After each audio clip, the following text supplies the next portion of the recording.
Robert Valdez, head football coach, San Augustine High School, and you're watching the FanvVew podcast. So the transfer portal is like shopping on Amazon, man. You can go in there, click, and you want a 6'5" tackle, 295, you find it. You know what I'm saying? Wow. So what happens is that kids now are, using the transfer portal just for self-fulfilling prophecy, because if you make them mad or you disagree or you don't do things the way they do, I'm going to portal.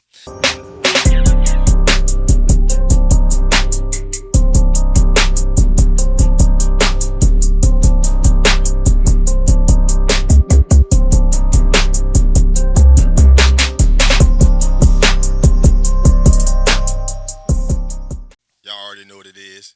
Another episode, FanvVew podcast, and that boy Fred. G-Sportz, man. Coach Hurricane Hen back at it again. And again.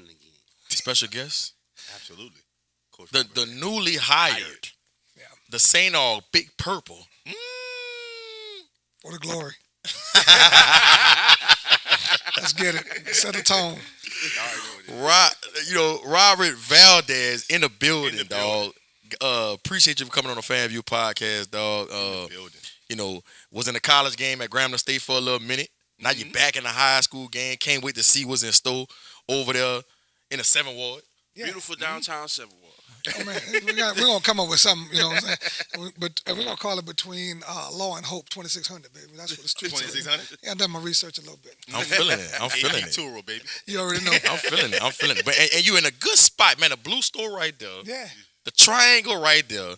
I mean, you ain't going to never be in need for some good food. No. Around the corner, man, choose. Right there.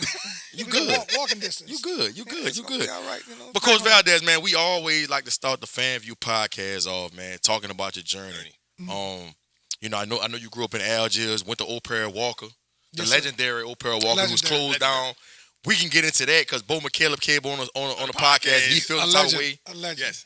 about Old Prairie Walker being shut down. I'm hurt. Right. But your journey is so intriguing, man.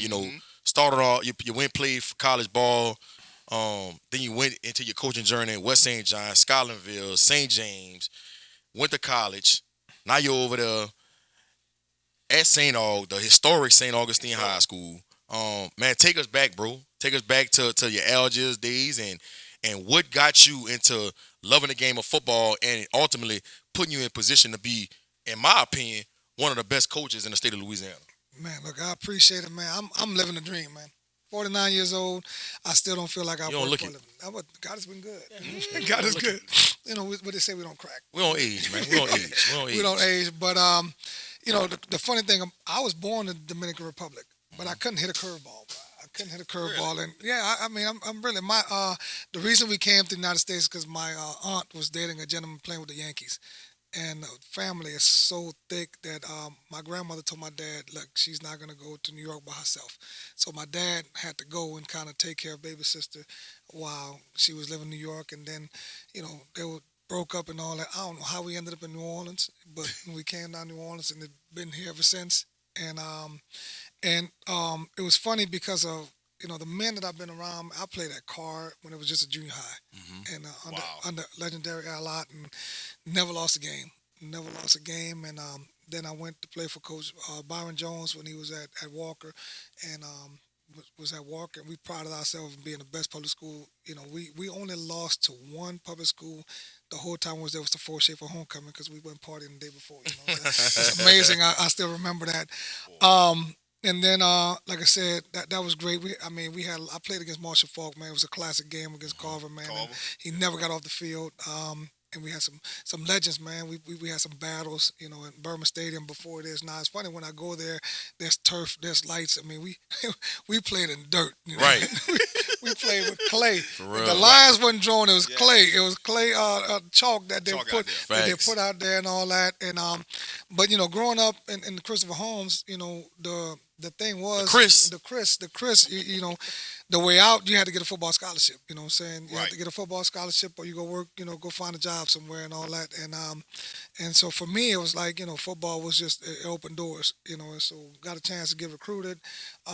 When the West Coast Connect everybody was going to the the West Coast, and Ray Peterson and all them guys was going out west and all that. I was originally committed to UNLV, but they had a coaching change, and then Pete Richardson came to Southern, and so signed an extremely talented, class, our freshman year, and we had a couple of them boys from A-Mate. We had a couple of them boys already there. We 1993 off the bat, we were Black College National Champs, and got a chance to play as a true freshman on a team that was special. And then we won it again in '95, and then so after playing with connections and Coach Gerald Kimball, who's a legendary coach that was at Southern and all that, is like, man, look, come work with me at Southern Lab. So my first coaching position was at Southern Lab. Wow. And so started there for free. Made $250 for the whole year. Damn. So, and that was Coach Kimball. He paid me that. Right. Out of pocket. I was a whole lot out of his pocket. Made my first year coach. I made $250. Man, I tell people all the time the struggle was real. Then my wife and I, before we got married, we got pregnant with our first daughter. So it was moved back home. $200 ain't gonna cut it. Ain't gonna cut it. Well, then the crazy part, went back and got a job at Walker. So I call it now Oliver Pratt Walker College Preparatory High School for Higher Learning. So you can't correct me because the school don't exist. Right. You know what I'm Right. saying? So I'm gonna say it and own it. Facts. Right. So, but man, I got back to Walker, and I got a job, with Coach Favre, who's the principal at Slidell High School right now. Man, I owe a lot to. And so the funny story, everybody sees the end product, but they don't see the struggle. Like my first check at Walker was $88 because it was mistakenly they keyed me in as a custodian. So when I went to the school board office, and they was like, man, hold up, there's a problem and all that. So we checking everything, and lady said, wait, you a custodian, man? I said, no, man, I'm a college grad for full time. So it was good. And so this is when I get to go back to the Bayou and all that. So Sean Preston gets to become the head coach at Thibodeau High School. Coming to Tri-Parish, man. Go down there, and so Sean Preston was my teammate at Southern. So he was like, man, man, you're not afraid to move? I said, no, I'm not, man. So went out there to Thibodeau, and I think that probably was the best thing that happened to me, because I was in a situation where you really had to know, and I'm gonna call a spade, that everybody may not be for you. Right. So you got to be on top of your stuff as a man, as a black man. You got to be on top of your game and all that. And we did everything we could. Ultimately, Sean got fired and all that, and after that, it was just like, man. You was coaching basketball, too. I was coaching basketball. Didn't know nothing about basketball. My dog, Barry Phillips, man. I owe Barry a lot, man. So Barry, when he got the job from Central Lafourche, man, couldn't find nobody because they wanted, was the guy, Freddie, old legendary guy, this brother that was doing really good things in the community. And so when Barry got the job, there was nobody would be his assistant because nobody wanted to just mess with it because it was a tough job. Yeah. So Barry and I were co-teaching with the adult kids and all that, the GED program and whatnot. So, I just say, hey, man, look, I don't know nothing about basketball, but, I know structure, discipline, and, keep people in line and all that. So, man, it took me 2 years to learn the flex offense, dog. Yeah. I was like, my first cousin, man, Demetrius McCoy. Dip, man. Always talk about how you made a big impact on him. Man, cool. I was bringing football dummies to basketball practice. So they can finish through contact. So they can box out. Man, Dip dunked on Ryan Perry I was there in that game. It was all I remember on that when he stole the ball, I just jumped up and said, dunk it. And Dip 5'8" at best. Yeah. But he got springs, man. He just got up, and it was like, and we had that team there, like my hair standing up, you know what I'm saying? So it was problems, you know what I'm saying? Because Damon ended up going to Minnesota. And Cooks went to Southern Miss. Cook went to Southern Miss. Cause we could spread the floor and put Damon at the point. Yep. And just imagine a 6'8" point guard. Back in the day, and so we just ran into Brother Martin when they had all them dudes, and DJ and Brock and all that.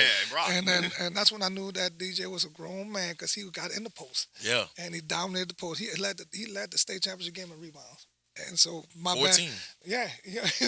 And so I was grateful for that. And so after that, went to East St. John and got in the rhythm. And then we started rocking and rolling and started having a lot of success there. And then that head coaching niche came, went to McKinley, That was my first head coaching job. Nah, I didn't know you went to McKinley. I I didn't was know at that one. McKinley, man. I was in the bottom, man. You know what I'm I saying? didn't know that. But when Boosie was riding around in Chargers, and then we had the Charger parade on Thursdays and all that. So we went 4-6, and it was amazing because those kids that's the most games they ever won. Right. Like, my seniors hadn't won a game. Damn. Until their senior year. To the senior year. Then when we played for the district championship and lost in triple overtime to Tara, you know what I'm saying? And that's why we didn't get in the playoffs. And after that, the West St. John job opportunity came open, and it was just it was too good to pass up. It was too good to pass up, and then stepping into the steps of the Larry Dotree, we've been for 19 years, and then get into that program, and then the athletes that we had, and you know we went to the state semifinals 5 years in a row. In the last 5 years, they went to state semifinals, state championship, and so then it was like, okay, let's what's out there. Really wanted the East St. John job. It was some stuff I don't talk about, but you know what I'm saying. And ended up at Scotlandville, which was again got when I saw Levi Lewis on film and they said he's coming back, I said I'm taking a pay cut. I'm going. You know what I'm saying? And Kelvin Joseph. Man, think about the dudes that was on that team. Man, Dude, it was y'all ended up playing Tipperary. Yeah. The irony of that. And they just got bad. They got ugly. You know what I'm saying? It always does turn around and get ugly on some people when they do stuff like that. But man, that was so special because we lost to Zachary. And we lost to Zachary. We fumbled in the zone, lost to Zachary like 46-43. That's when they had Keelan Brown? That's when they had Lindsey Scott. Lindsey Scott. Lindsey Scott was a quarterback, and it was probably one of the best high school games in history. And in the state championship? No, that was in the state. That was for district. That was for the district. For the district championship. For the district championship. Okay. And so one of the sheriff's officers came up to me and he was like, "Coach, you don't understand the significance. This has totally galvanized the city. The crime rate is down in Scotlandville because everybody wants to come watch Scotlandville football. And so everybody wants to come watch. This is like when the Saints winning. You know, everybody wants to come and watch. They still pull handles, though. Yeah. But then after that, that's the crazy thing about it. St. James came with the business, and they're like, this is the new school. This is the new stadium. Facilities. This is the facilities. This is the, AD. I get to ride around on a golf course. And you get a chance to, this came off of winning a state championship, and they're like, you get a chance to build it, and then, the athletes that they had, and then This is Vacherie. And then, so when we moved to the school, then that's when they came up with the beautiful downtown Vacherie. And, no, we ain't got one building that's 2 stories, that's the bank. Right. What? But the reason why we named it that was because it was when you turn the lights on, that lights up the whole town. It's like the bat signal. Everybody knows the game is on. Right. And when you getting off the bridge, you see them lights. You see like, the lights. What's going on? What's going on? Is it an event? What's going on? It's crazy because I went live. So during COVID, I used to turn the lights on Friday night. When we shut it down that year, we had a season. You worry about that light bill? Man, I wouldn't worry about. I used to I would go to the stadium and cut the lights on, and I would have people just drive by in the parking lot and just kind of sit out there, and we would pretend that we had a game on. That's how different Vacherie is. That's how different up the road gonna is. come out. Yeah, and And that's talking about building a culture. Yeah, and so it was. It like I tell you, it is unbelievable when they went. I went to the Sterlington game. I mean, they totally took them people stadium over. They totally took them people, and that's what you get down there and all that. And so when Hugh Jackson came by, it was hard, man. When Hugh Jackson and I started talking about the Grambling situation and all that, I just knew that it was going to be in good hands because Coach Davis is a phenomenal man. He been with you at a lot everywhere. of your stops. He's been with me everywhere, and I felt that he was due. It was time. It was his time. It was his time because when I left Scotlandville, he went to the state championship the year after. You know what I'm saying, and kept that thing rolling. And then that was the year when he went with Levi against Zachary. Right when they lost to Evangel. Right. That was the last really great Evangel team. We had them when they had all them dudes on that D-line and all that. And then, like I said, then I was able to recruit him to come with me to St. James. Right. And I knew that he was one of the missing pieces of what I needed to get this thing. And so, like I said, and going to Grambling was great. Going to Grambling was great, but that itch of being a head coach never left.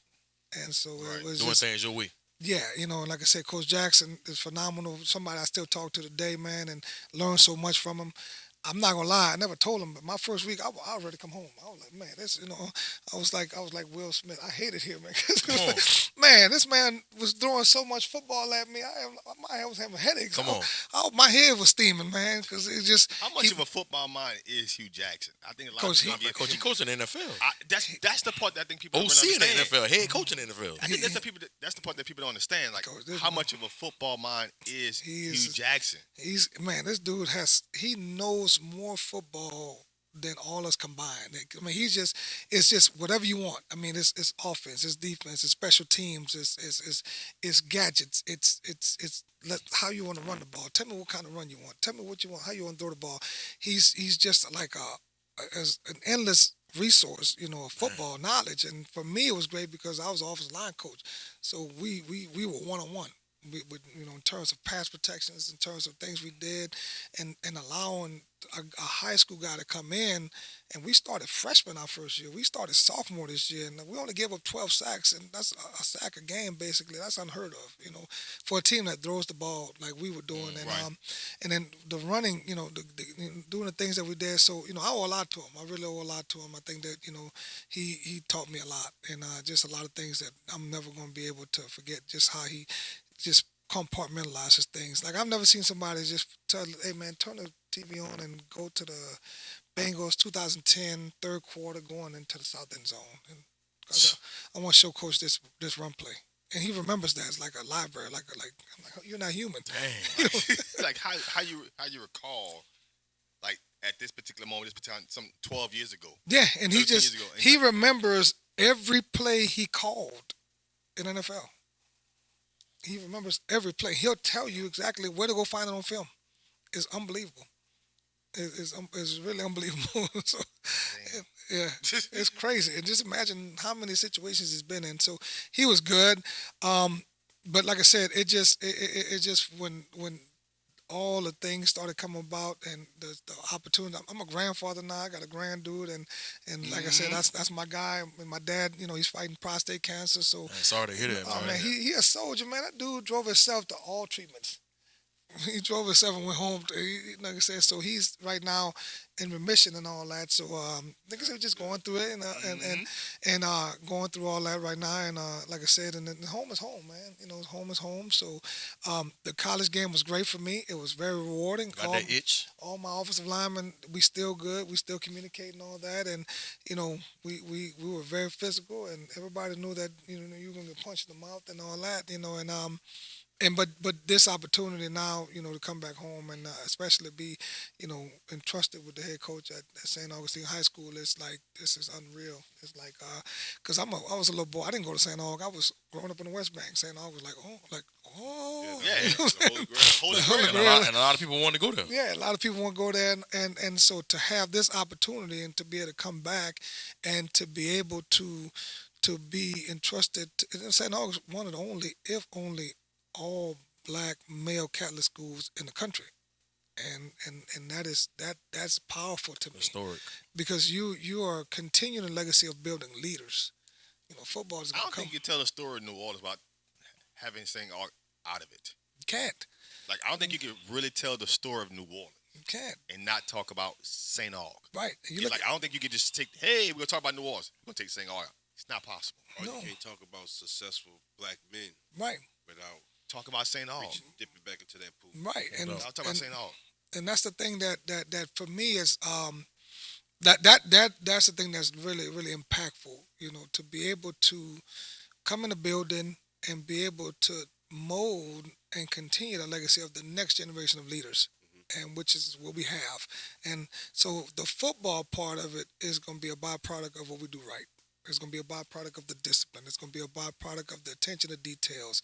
It's going to be a byproduct of the faith and understanding, the internal growth that you need to go through at a place like St. Aug. So when you come out of there, that your mission is to be able to carry the mantra and to be able to go forth and be successful and come back and serve. And so, for me, those things were like, okay, this is, and then it didn't hurt the fact that we got some dudes. Dudes. We got some dudes, Gotta and have some guys. so yeah, it's something that I treasure very much so, and just really excited about, what are we going to call this district? The SEC South or something? I mean, when you look at it, you start off with It's tough. you start off with Warren Easton, first week of district, and then you end up with John Curtis. And then in between, you got to go through the gauntlet. The gauntlet. So Pulling crosses and cars.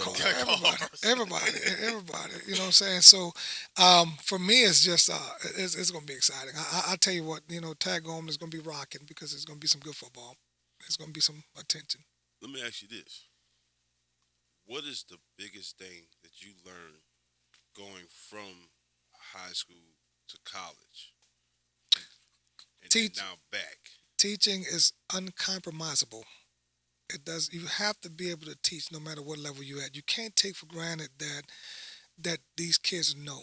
Right. You can't. There's so many different vices in their lives right now that deter them from focusing on single things, that you really got to be meticulous in your approach as to how you teach and how you go through a teaching progression and go from building blocks, and then you be able to continuous repetition, and you got to have your stuff together, because as you teach it, you have to have already tested out. You have to already iron the kinks out, whatnot, because when you put something in their brain, initially you brand it in their brain, and so if you put the wrong information in them early, then you have to go backtrack and erase that, and that takes time, and that destroys trust. But if you teach it and you know what you're teaching, and your belief of what you're teaching is the right thing to do, then the kids, because once they start applying it and they start being successful with it, then they're going to be able to trust you more. So teaching is the biggest thing, because you go to college and you think that these guys know, and they don't know. Because they're coming from so many different places, and you don't know what type of football. It's in Texas, it's in California, it's in all these places. So you got to just basically humble yourself, and you got to teach. So now, if you have to teach them who are a little bit older, then you got to be able to bring that back down, and then we come down to, St. Aug, you got to teach, and then you can't take for granted that they know, because that's when you make mistakes. Here's a question I have for you, Coach. Being at Graham, obviously this was a time where I would say SWAC was getting a lot of coverage these past few years. Obviously, with Jackson State and what have you was going on. But talk about, like right now, college is changing. I want to talk about this portal. How is it changing college sports? Not that you're back in high school, because we're watching now a lot of high school kids not being able to, I've seen SMU now say they signed 7 high school kids. Right. Talk about your time recruiting. It suppresses college. Now being back in high school, you're going to come back to high school, but what that difference is going to look like, talking about helping some of these kids get scholarships. It's the really, landscape has changed since the time you being at St. James. Right. Now. It's changed so much, because really it suppresses the high school kid. Because, here's the crazy thing about it. We don't have time. Grambling, we had 2 years. With Hugh Jackson, we had 2 years, and in 2 years, the wings got clipped. So coaches now understanding that you don't have time, so the transfer portal is like shopping on Amazon, man. You can go in there and click, and you want a 6'5" tackle, $295, you find it. You know what I'm saying? Wow. So what happens is that kids now are, using the transfer portal just for self-fulfilling prophecy, because if you make them mad, or you disagree, or you don't do things the way they do, I'm going to portal. So you got to recruit your own guys in the building to keep them happy. And then sometimes it's like, this is the value system that gets questioned and challenged at that point.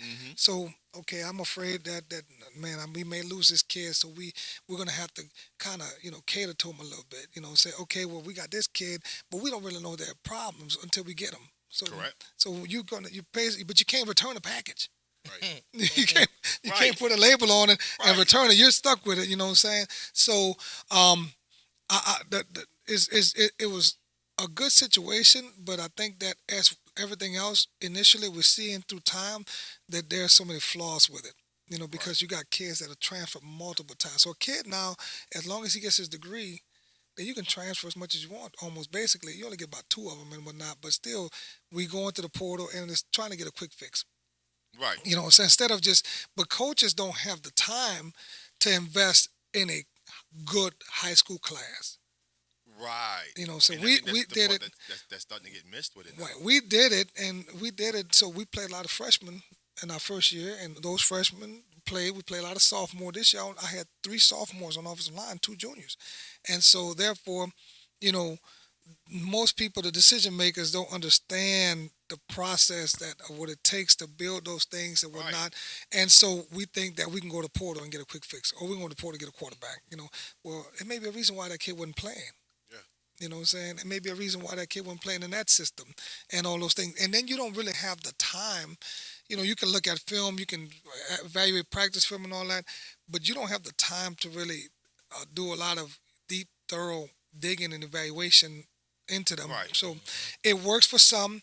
It worked for Dion, Coach Prime at Jackson State, because he was able to land a lot. And so his depth hurt you because you didn't have the quality depth to sustain. When your guys started getting tired, he's bringing in guys that are fresh, that are a higher level. It's going to be tough for him to do at Colorado because of the level of competition, that he's going to play against and all that. But in some areas it works, and a lot of people benefit from it. But I just think it suppresses the average high school kid, or the pretty good high school kid is going to, because you still got the junior colleges though. You got the transfer portal, you got the JUCOs, and then the kids that's getting the attention are 4 and 5 stars. Once you get past 4 and 5 stars, now the 3 stars right now, not really getting Talked about. They had a 3-star running back signed with Valley. No disrespect to Valley, but a 3-star running back signed with Valley. And so that lets you know these kids right now are getting a little desperate when it comes to trying to sign. And so it really has totally changed the landscape. I hope that there's some regulation in the future that kind of just tapers it off a little bit and whatnot, because it's unfair to the I've seen high so school many kid. 4-star and 5-star recruits transfer. Yeah, Names are in the portal, and I'm talking about some of them are starters. right. And Right. it's crazy. Let me ask you this, just to piggyback on Fred's question. On the college level, why would a college coach take, so you have some kids that's in the transfer portal that didn't play it down.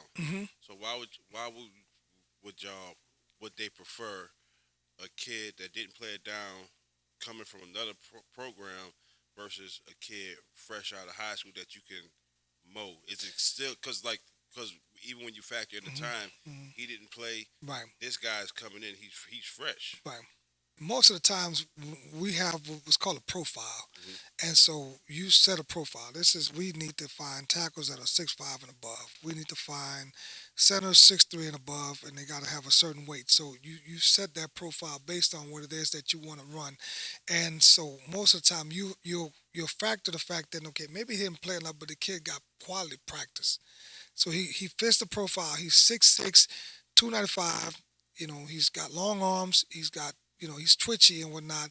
Maybe that there were some better guys in front of him, but he's got a chance to practice. So he got an extra year ahead on this kid. So that's what really neutralizes that and makes that kid more attractive, even though he didn't play than a high school kid that may be a little bit smaller, because you're thinking that kid right now, especially in the trenches, is few that can come in right now and contribute, because the game has gotten stronger, faster, and there's so much different things. Like I said, we go into a game carrying 8 different pass protections, and some kids come out with basically only running 2 pass protections in their school and whatnot. So the learning curve becomes a little bit of a hindrance for them and whatnot, because it becomes like flying bullets, because you got to factor in not only the protections, the audibles, the situations, all the different things that go in. And then, you defensive coaches, because you're a defensive coach, y'all are communists, man. Y'all just do all kind of stuff, man. And we got to line up.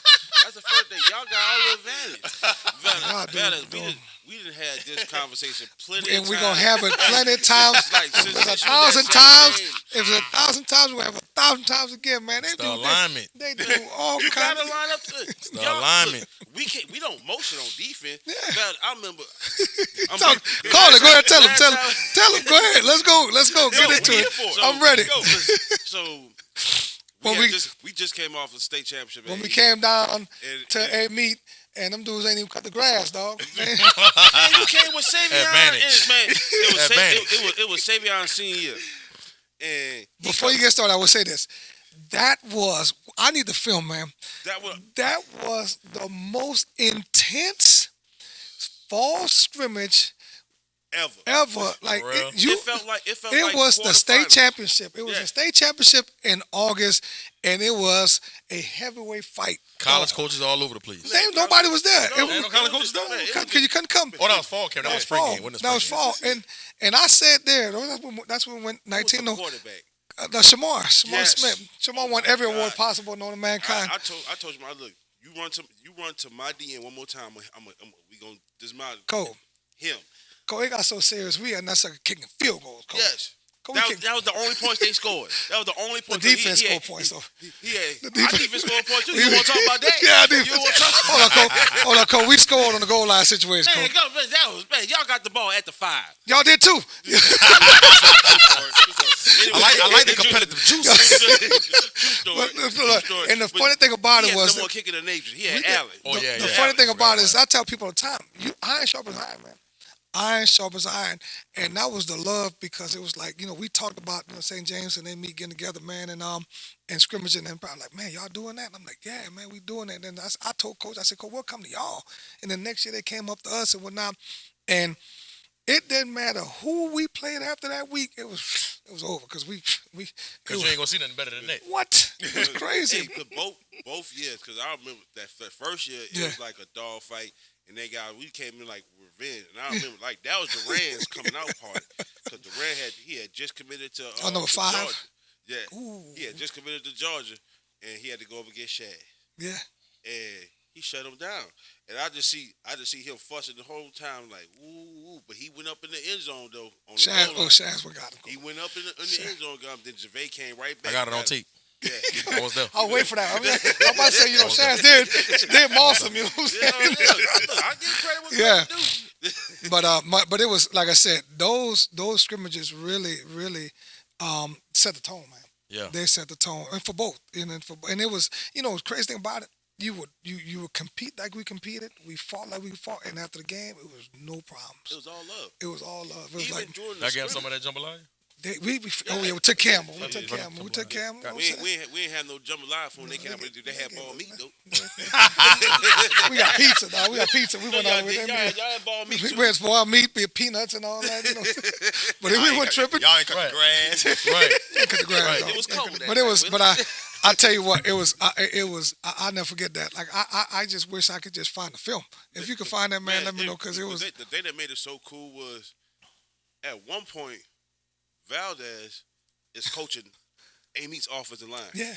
And Yeah. I'm coaching Savion. Man, Yeah. you alone. Why is Yeah. you attacking somebody like this? Boom, boom. And then the next play, he just killed the quarterback. I'm like, Yeah, shouldn't cool. have told him that. Then he did the same thing. I'm like, hey, man, just lock Man. on and run your feet, and you're gonna Man, be all run right. your feet. Run your feet, Next you're gonna be play, good. Boom, boom. So we out there working with each other, and we just And like you don't see that. You don't see You don't that. see that. It's You about know, the kids. it was like it was fun and wasn't nobody tripping and I see him doing his thing, we doing our thing. I'm telling his offensive lineman I'm like, hey brother, Blitz coming, dog, they coming. I'm cheating for them. Like Caleb Brown, I said, bro, he's coming, dog. He's coming. Y'all ran a toss and and he met that Man. boy in the backfield. I'm talking about that's what made it feel like a state champ. I'm talking about he hit him, helmet come off, and you their fan, like the whole. Y'all was at the St. Helena game. Yeah. It was like Amy St. Helena. Yeah, they For we a came fall scrimmage. For fall scrimmage. Fall scrimmage. All we were missing was a band. Yeah. Right. It was, Right. and then after that we didn't. After that it was not even. We just ran the gamut. Ran the table. Y'all, Ran the table. Matter of fact, I think I should deserve a state championship ring off of that. I might have one in the vault. You know what I'm saying? I got two for you. I got you, dog. I got you. I lost a couple too. I do have a question for What's you, up? Coach. With you having so many years under your belt, coaching high school, and you coach some good ones, and then going to college, you've been that coach that was advocating for your players. And when I say advocating for your players, I'm talking about the kids that's tweeners, the kids that's, they might not have the measurables, so to speak, but you're trying to get them a scholarship. You're trying to get them looked at by some schools. What is your process, Coach, when it comes to when you're talking to college coaches or when you was a college coach and you're talking to a coach that's trying to advocate for their kid to get a scholarship. Because let's be honest, man, some people think that because their kid was the best defensive lineman or the best linebacker on their team, they deserve a scholarship. Or they led their district in rushing, or they was the best receiver in their district. They deserve a scholarship at this particular school. What would your response be to those type of coaches or parents or whoever they may be? Man, the crazy thing is people thought I had them in my back pocket. Some of the people thought I just had scholarships. I can just, well, you get a scholarship. Like Right. Oprah, you get a scholarship. So they didn't know the work that it took, because it really was a marketing. You have to market, and this is what I do, and even when coaching in college, understanding. So you have to market the players. I would sit down with the kids and tell them straight up. I said, listen, here, like, let me take Sean Preston, for example. And it's funny, you can call him and tell him, and me and his mom was talking about that at the state championship game. When I got to St. James, Sean was playing free safety. And I moved him from free safety to strong safety / outside backer, which is what they used him at Mississippi State, similar to it, like that monster safety type of guy. And man, he was upset, man. He was upset. He was like, man, what you doing, man? I got these scholarship offers, and you know what I'm saying? You so I'm like, bro, listen, you don't fit at free safety. You're a headhunter. You talking about transitioning to the next level. Right. You're a headhunter. So my thing is, we're going to be fine. Like I said, I tell them all the time, we're going to be fine. That building is going to be there. But these kids, you got to be able to put them in the best position possible. He goes and gets every award possible. And gets more scholarship offers. Goes to Mississippi State, pays his dues, has a great career. End up having a great career. He's had his best. I think Sean has one of the best senior season this year as a Right. safety Yeah. throughout college football. Right. I And mean, so he's put people on notice. He's a testament to, sometime as a coach, taking yourself out of the way and saying this may be better for him. You know what I'm saying? He may not know it yet. And so,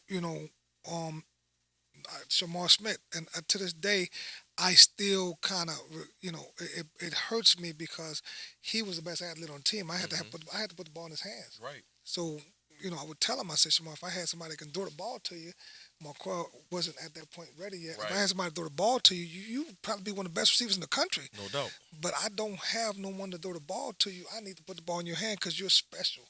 And you're special. And so in that situation, for him, it wasn't the most advantageous thing for his recruitment, but this is what we have to do for us, and it's how I can get the ball to you by snapping to you every play. So what we do is we take the kid, we put out the social media campaign, and we have the recruiting page. We make sure when the college coach comes in that we have all of it, the transcript, the data, the information, the intangibles, and all that, and we flood them with information because I don't need you to be looking for anything when you come to me. I'm gonna have everything for you, and then we're gonna sit down and we're gonna talk about it. We're gonna talk about the qualities of this kid. Look, this kid, he's gonna improve your APR. He's not gonna get in trouble. He's gonna do all this. I just need you to give him a chance. If you can let's talk money. If we can get a partial, if we can get a preferred walk-on, you know what I'm saying? If we can just get a gracious, so you start negotiating with the coach and all that, and then you let the parents know that, hey man, this is what we're doing, but I need you to take them to camps, and that's what parents don't understand that. You got to do your part, the sacrifice. You have to go. Don't go to all these camps with 5,000 people. Be intentional. Understand, engage your level. Like, you know what I'm saying? If you're not Bama, don't go to Bama's camp. Don't go to Bama camp. Don't go to Bama's camp. You know what I'm saying? Go to ULL's camp. And Go to go Nichols. to Go to Nichols. Southeastern. Go to Tulane. Go to these people that, but sometimes you got to be realistic with your skill level. And that's the hardest thing for parents because they are so enamored and embellished by their kid that sometimes they don't understand that, you going all these places and all that. They got them dudes that's really the dudes they want don't even go to camp. There you go. The dudes that they want walking around in slippers. You know what I'm saying? And you up there doing all that now. And look, some college coaches gonna get mad at me because I'm telling the secret, but it is what it is. Yeah. It is what it is. So That's why we here, coach. Go, That's why we here. go where you're gonna be. Visible. You can get filmed. You can be seen. You can be witnessed. You can be watched. Right. Instead of you going out there, you get one rep. They got 700 dudes. You get one rep. You know what I'm saying? What sense does that mean?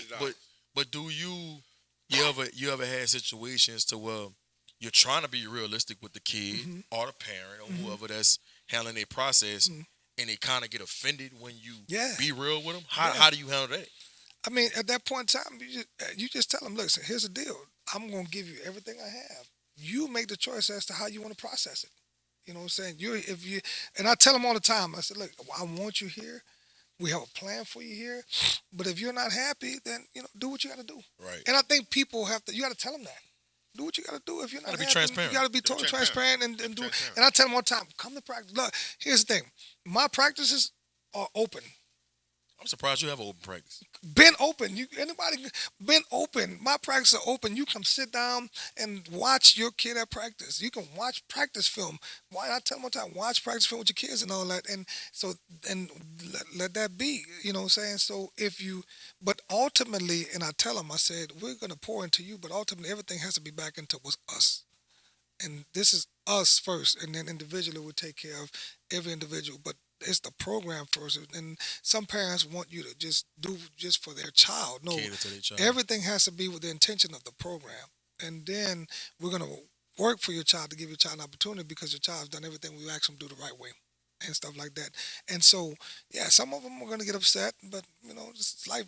If you really try to please everybody in this business, you're gonna fail. Right. I would agree. Now, can we be honest, Coach? Now, I'm not saying we're not being honest.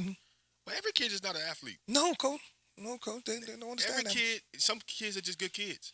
Some kids are just good. They're playing football because this is what their high school level is the peak of their ability. Right. For some kids. I'm not talking about all kids. And we're probably under the stigma that all black kids are athletes. I tell them all the time, all black kids are not. That's what he said earlier in this segment. And they said earlier. They're not. We're all in this consumption that all black kids are athletes. No. Some of them just gonna be. Some of them this is just high school. Right. They're gonna be something else when high school's over. They're gonna go to college and they're gonna probably be something else. But football is gonna probably end. Right. You know. But they're under the consumption that my kid could get athlete. My kid. I'm like, well, listen. But you missed the boat as a parent if you didn't see the values that your kid picked up through the process. There you go. Sometimes you sit up there and you're so overzealous because you want to tell people, you want to talk to people about all this that you miss the bonding, the teamwork, the collaborative effort, the attention to details. How to communicate. How to communicate, the discipline The and all importance that. of being on time. And the crazy thing about it is that when you 5-6 years down the line, you see those kids, and the kids that were totally bought in, they react to you like a dad.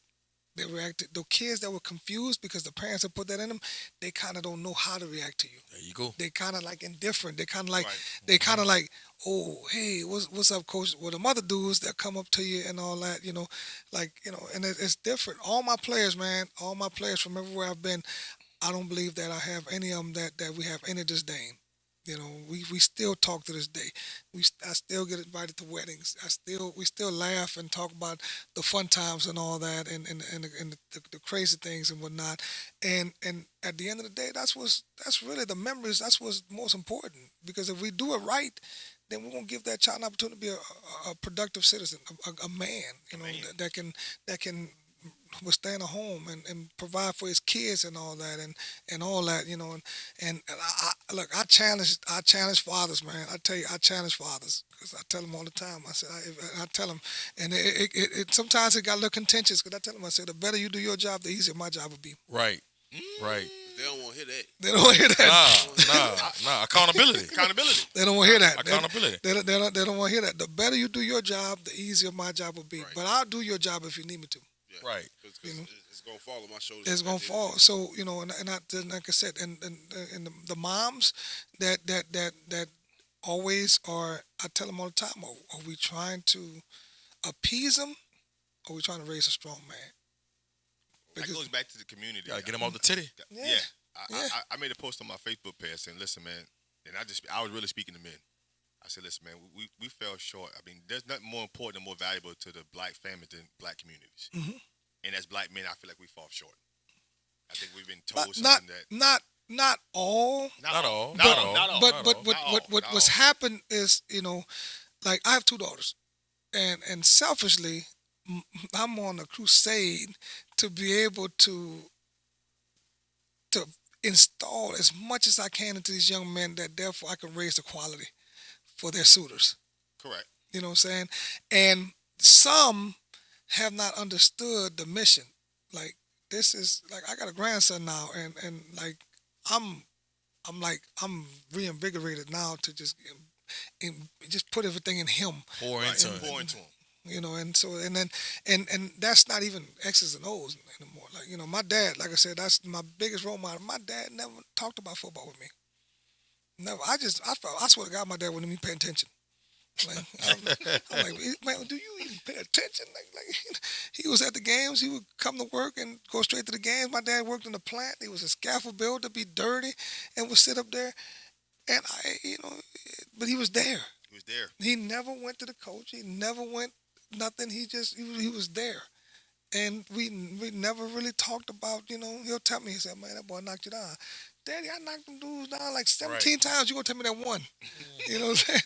But I mean, it's different folks. Different strokes for different folks. And I think that we as high school coaches, we are pretty much sometimes we're filling a void, sometimes we're not. But like I said, when we get the good ones, we get the good ones. We have the good parents, like I said, and I've had a lot of good ones, you know what I'm saying? And I've been blessed that my share of good ones have been more than the not so good ones. So when you get that, then that really sets the tone for your team. I have a 2-part question for you, man. Okay. You talk about how important in the role your dad played in your life.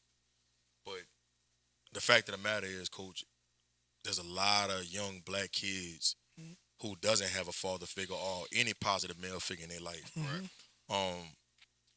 I want you to kind of elaborate on the importance of that, especially with the times that we're living in with so many distractions with social media and just things that we didn't have to deal with 20 years ago. And my second part question is, coming from the Dominican Republic, what are the different trials and tribulations you had to face being accepted when you came to New Orleans? Because you know how New Orleans is. When you're not from here, people kind of want to put you and kind of start different things with you. Right. Talk about that, man, and how that molded you into who you are today. Man, listen, I'm gonna go to the first part and just basically talk about how you almost have to be an individual psychologist for every kid in your team. You have to be able to understand, and I think the coaches that don't get that, they won't be able to tap into their kids as much, because you have to almost basically identify the needs of that. You got some guys that, man, they don't have that, Huxtable's home. Some guys may not have that, and so you got to be able to. Your soft skills got to be a little bit in play, but you can't be soft with him, because if you are soft with him, then his instincts is going to make you walk over him. So you gotta adjust the thermostat from time to time with that kid, and know when to push, when not to push, and but when to keep the line. You know what I'm saying? And I've had from top to bottom. I've had them. We've had kids that other coaches would struggle against, and I've had to step in and be like, all right, let me be the buffer and all that. But if you don't believe that they're watching everything you do, how you react, they're watching how you treat that kid. Yeah. And if you water that plant, if you water that plant and put that plant in the sun to flourish, and you don't water this plant, they're going to see that. And these roots are going to just get even more rotten. So therefore, you have to give this plant some water. You have to be able to give that plant some attention. So you take those kids like that and you start giving them leadership roles. The kid that don't believe that he can be a leader, you start giving them some leadership roles, and you give them minimal leadership roles to where they can be successful like that. You know what I'm saying? Hey man, listen, I need you to pass this out. Just pass out a piece of paper. Just pass it out.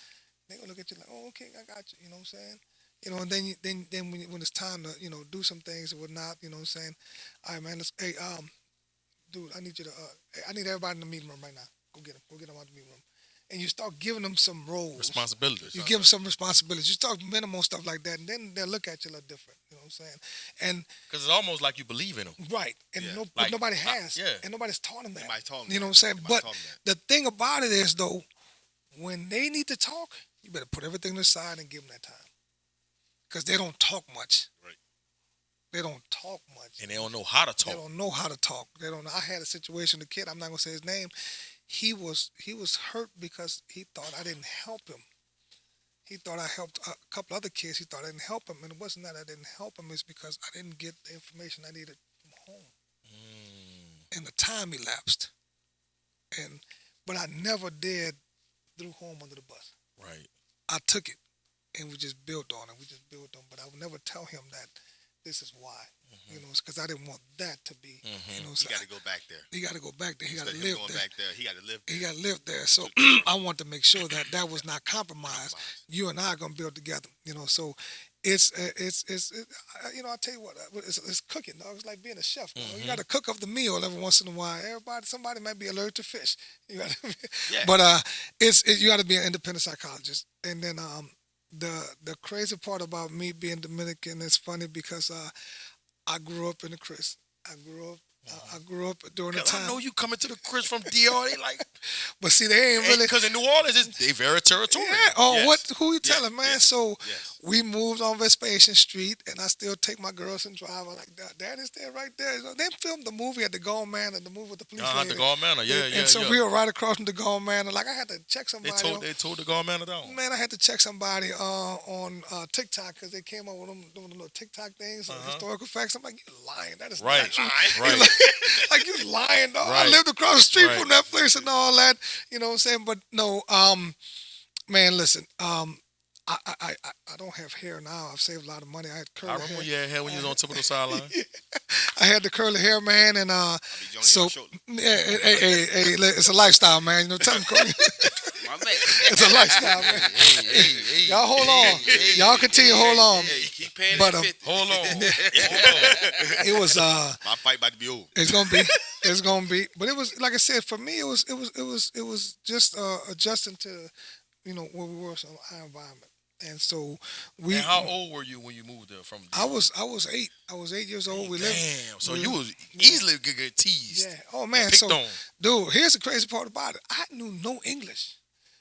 When I can say this now. Hopefully, they don't come back on me. My first day of school, I got put out of school, man, because I didn't speak any English, and they told me just wait right here. Your dad's gonna come pick you up, and all the kids running around and all that, and I'm just sitting there. I'm scared. I don't know what. I closed my eyes. Somebody put their hand. I turned around, swung. Dog. The hood came out of me. Oh. So I turned around and swung and just caused a melee and all that. So when you got here, you spoke Spanish.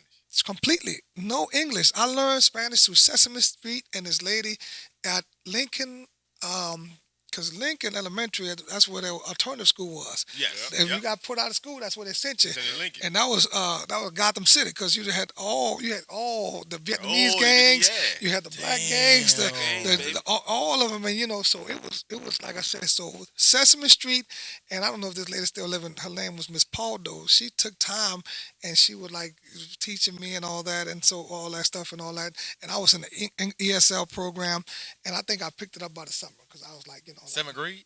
no, I was 8 years old. That was like By the summertime. by the summertime. You picked up that quick? Dude, I was on it, man. I wouldn't go to sleep. I was watching TV. I was Listen, like, man, he learned from Cookie Monster. I gotta Big have Bird. it. All that Big Bird cooking. I can tell you all the characters. Count Dracula. I can tell you all that, dog. Damn. They don't use TV like You process stuff quick. Yeah, I was determined that I had to have it, and then we moved to Algiers, and I went to Meyer. At Meyer Elementary, which in the middle of it, it was in the middle of Algiers. It was, and you had to be about it. You know what I'm saying? About it. Like I said, I got my dad. I talked my dad into giving me some felines back in the day when felines were hot. Man. Right. Man, them boys set me up, man. Got in a fight on the bus, and just so I can get suspended off the bus so they could rob me after detention. But I was smarter than them, dog. I'm telling you, if any of them watching, dog, I got y'all, because I told the lady I need to use the bathroom. I said I had to do number 2, so I got a 15-minute head start. Ran to the park, took my shoes off, and put them on the tree. And when I came back around Berman Stadium, they were running looking for me, like, man, what happened, man? Them dudes, man, they stole my shoes, man. I ran home, told my dad to come back and get my shoes, and I kept my felines. Oh, man. So I processed stuff real quick. Right. I processed stuff real quick. I had a great childhood, dog. Right. I don't regret none of it. That's interesting, bro. Like, because you don't hear too many stories of somebody coming from the Dominican Republic Correct. to New Orleans. Not only New Orleans, Algiers. Algiers. In the thick of things. Went back in that time. And, bro, and look how you turned out. Man, look, I tell people all the Look time. how you turned out, bro. There's a lot of us that went to Walker, man. There's a lot of us that we still talk and we still connect and we still just so you know, just so proud of where we at. It's like Kenyatta Sparks was that. Sean Wallace. That's the reason why I went to Walker, though, because I saw Sean Wallace taking people out, and that's why I went to Southern, because he took me out on my trip when I went to Southern. And so when we at the Bayou Classic and we embracing like we embracing, everybody like, what's up? I said, man, this is family, man. We made it out. We made it out, and it look, and I'm not saying nothing bad about it. I'm just saying that all the vices were there. Right. Like I can say this right now. The dude that was running the hood gave me two options. You either play football or you run for me. And I'm like, well, I'm gonna make this football thing work. I had to make this football thing work, because I'm not about to go sit up there and put my dad and my family in jeopardy running the streets for him and all that. So we had all of the things in front of us, but we just made right decisions. We just, like my kids will never understand that lifestyle. For real. They will never understand, the things. And it was great people. It was just the time when you watch New Jack City. This is when at that time when drugs really started hitting New Orleans, and the violence really started picking up and all that. And so it's nothing bad about it. It's just that was the time. And you had to be able to, my parents did a good job of just steering us through that time, and we we had goals, and we were just trying to make sure that we made some of ourselves. You survived. Yeah. I got a 2-part question. I won't break it up. First question, because one of the things that we love to do on our podcast is give the opportunity for advice to get out there for people who might be going through a similar situation, about to hit a step. And when you took the coaching job at Grambling, your family stayed down here. Talk about being married, and your wife has a good career, doing it. Your kids are elsewhere, and you're up there by yourself. Talk about like the strains and the kind of problematic situations that might occur if you don't have a strong foundation. Right. And some advice you might give a young coach or somebody who's coming from the high school ranks, who has their family with them and have to relocate, because financially it's not there when you first start off on that level. No, I mean, what happened is, like I said, I wasn't going to put my wife in a situation to relocate from her job. She had worked hard. She went and got, her master's, and, that opportunity to be in education leadership was good. And I'll say this, man, my wife is she's better than I deserve.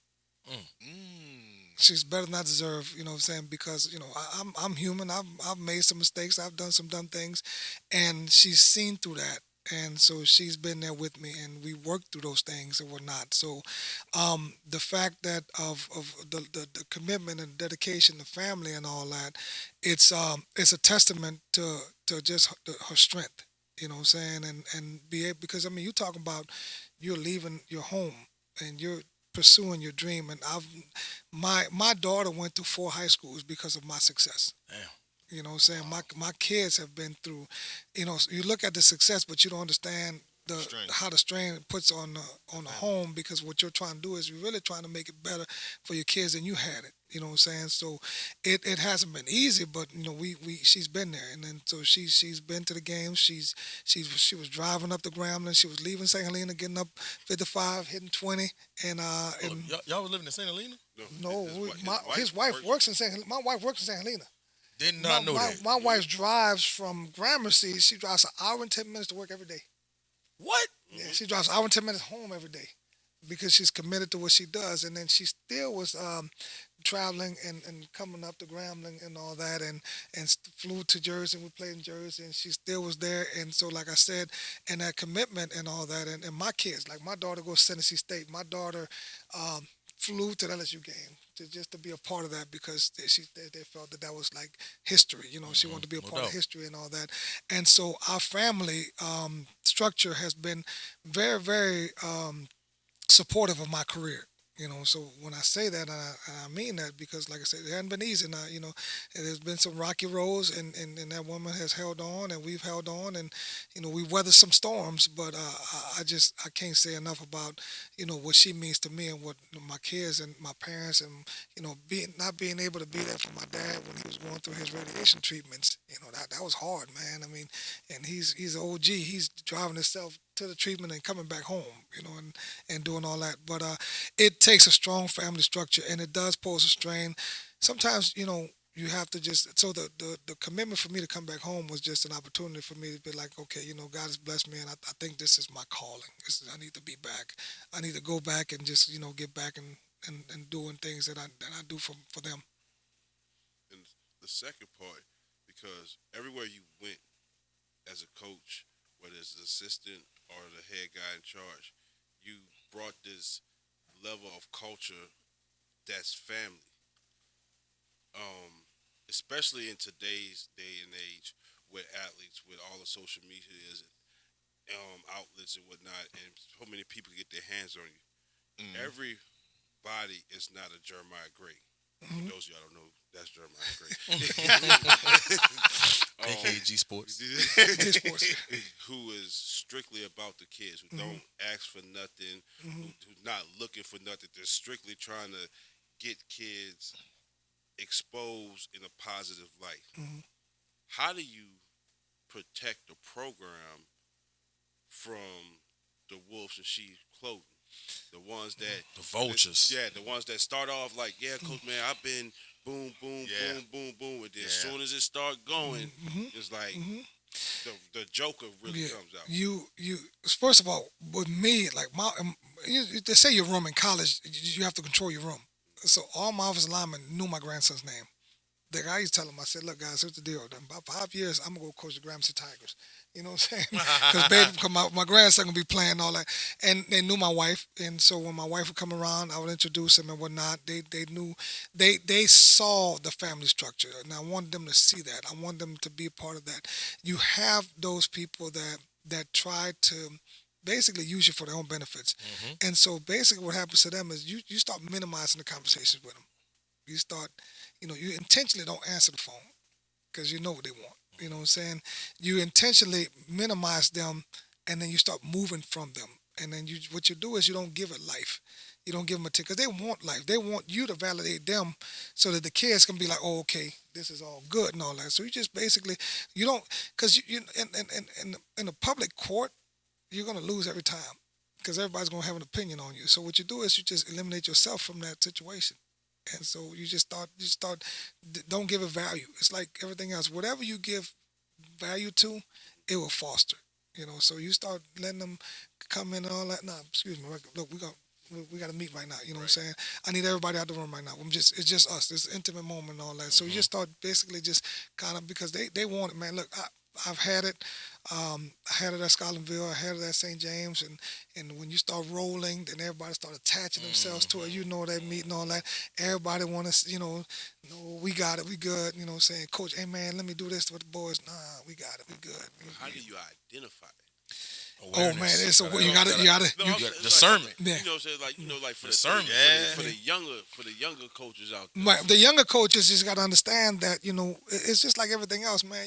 It's just your instincts gotta be really on point, man. Yeah. And when your instincts tell you something, 9 out of 10 is right. So for younger coaches, you really have to, see it for what it is. If a guy is overly active on Friday and don't do nothing at practice, oh man, that guy's not there for the right reason. Red flag number one. That's red flag number one. You know what I'm saying? And he's been around me. The loudmouth is an empty can sometimes because they're the ones that want to be heard. Right. So and they wouldn't be part of the decision-making process as if they were out here on Tuesdays and Wednesdays and Thursdays, as if they seen practice. Right. They ain't seen, you ain't part of the decision-making process, homie. They're not. So You here to observe. yeah. So you sit back, and you just start looking. You're like, okay, all right, so you just got to turn the volume off on them. You know what I'm saying? And then and what you do is you just do it subtly, because if you do it, that causes attention. Oh, that's what they want. It's center stage now, you know what I'm saying? So you just be like, like I said, And so you, all right, man, excuse me, coach, give me a second. Oh, I need a second. I said, well, good, let's talk. I said, come see me, because they hate doing a one-on-one. They want the attention. They want everybody to see him and all that. They want the credit. They want to sit up in the stands and be couch They want coaches. the exposure. They want the public to notice what Right. they say. Yeah, and all that. Man, I ought to call this play. No, man, you don't know the situation. When you are a defensive guy, I'm an offensive guy. There's 1,000 variables that we have to factor. Like our computer system is more than a doggone gigabyte.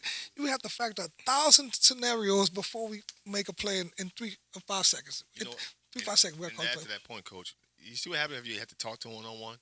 They go back in that stands next week. Yeah. They don't have that same energy. No. Right. They don't have the same energy. They don't have it. They don't have it. They don't have it. And then the crazy thing is that the crazy. So man, and look, don't let Miss Valdez fool you now. She gets active in the stands now. Trust me, I didn't learn nothing else.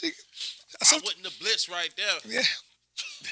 She I know your husband. Yeah, she gets active. She gets active. Sometimes I had to tell her, like, hey man, look, chill, like, what I'm saying, like, I don't need you doing all that. You gonna make me come up there and have to say something, what I'm saying. But no, but you just, you don't give them the attention. Right. You just don't give them the attention, because if you do that, then that's what they're looking for. So I just minimize them. I hear it. It's not important enough for me to even give you any time of my day, and so we go from there.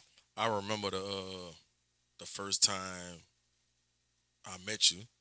That's when y'all was at the old St. James, and that's when I think that was Lowell's junior year. Going into his senior year. Going into his senior year, and I came to a spring practice. That's when I was just starting G-Sportz. Yeah. Well, with GSpotSports. G-Spot. G-Spot. Right. And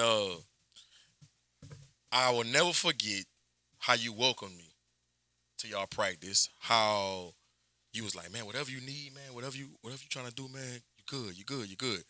You didn't know me from a can of paint, right? But I said all that to say this. The way I see you treat people is very different than most head coaches that I be around. And everybody you meet is battling something, right? But you might not know what they're battling. What has made you treat people the way you do, not knowing what somebody's dealing with, not knowing how that's going to affect your program, or what could come from this relationship with this person? Like, because like I said, man, you didn't know me from a can of paint. Man, you had all access. Right. From day one. Right. My dude had all. My philosophy of life is, I guess, a little different. Like, I really believe that what God has set for me is for me, no matter what. It doesn't matter what you do. I believe that, I think that you give every man the opportunity to be treated with respect and dignity until he proves that he doesn't deserve it. You see what I'm saying? So therefore, I saw a young, ambitious young man that's really trying to get his thing going and all that. And it's crazy because, like I said, been doing it for years. Like, really, he'll tell you, it is an open door policy. Right. like literally, he was in the huddle. Right. You No know doubt. No doubt. He was, and for me, it's like we have nothing to hide. And I tell a parent, we have nothing to hide. You can come, when we was at St. James, you can sit in the bleachers and you can sit up there and tell your friends, I saw them practice that play. Right. They're going to run that play. You know what I'm saying? And it is what it is. And that was a time when Lowell was high profile. High profile. Yeah. It was like, and like you see people in the bleachers on the side and all that. And I just be like, man, we practice it. Because when you have nothing to hide, then you don't have to worry about it. You don't have to worry about it. It was structured. It was disciplined. Everybody was, the kids didn't look like they were like, and they were working. Like he right there and all that. Then he got like his pictures with like action shots right in front of him and all that. Right. They just went on and worked the work. And I just think that I think in life, like real talk, I think you give a man every opportunity to show you that he deserves your respect or not. So therefore, I'm gonna treat you. I'm gonna set the tone. I'm gonna treat you how I would want to be treated until you show me different. Now, when you show me different, then you will see another side. And and there'll be some people that'll see another side. No doubt. And mostly the other side is gonna be, I just tune you out. Yeah. And I tell kids all the time, the minute I stop talking to you, you need to get That's what you concerned. need to be worried about. That's what you need to be worried. So I'll just tune you out. You know what I'm saying? If I tune you out, then you know, like I said, and it is what it is. But I think that you know, in all my programs and everything that I've always done, and it's just been an open book of transparency, and then just, you know, if any harm was to come my way or my kids' way, then, you know, I'll just adjust to it accordingly. You know Because what I I'm could have came in there with a hidden agenda saying? You could have. to attack you, To attack your exposed program. to attack you, bro. You could have. You know what I'm saying? But my really- God, I serve. There you go. Who gives me my shield. Yeah. And therefore, and he's been taking care of me all this time, every step of the way. Like I tell people all the time, I was the head coach at McKinley. I was in the bottom. I was in the bottom. You know what I'm saying? With Boosie Boo. With Boo, all that. You know what I'm saying? And the bottom has so much love and all that. Man, we was going that place Saturday morning, warming up nachos for the Little League game just to make money, and we was there. We never had any problems. We never had any problems. Never had any problems at West St. John, at you know, East St. John, all the places I've been. And I just think that people are gonna see. You know, the crazy thing about it, as adults, and now that we are at this level, we really want to see the best in people. Kids will filter that real quick. Mm-hmm. Kids will know immediately if you're real or not, if you're genuine or not, if you care about them or not. They'll know it. It don't take them long. We want to give people benefit of the doubt, so the kids will let you know how they feel about you real quick. With Algiers, America, Algiers, America, baby. right? With you growing up in Algiers, coming from the Dominican Republic, what's your take on I thought it was 6 episodes? It's six Yeah, episodes. Six episodes, and how in depth they got with what goes down in Algiers, and kind of diving into that program over there at Carr.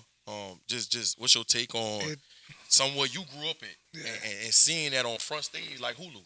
I just like, you know, for those guys, for Bryce, and you know, and that's a story that was told. There's so many untold stories. Because you can go to Uptown America.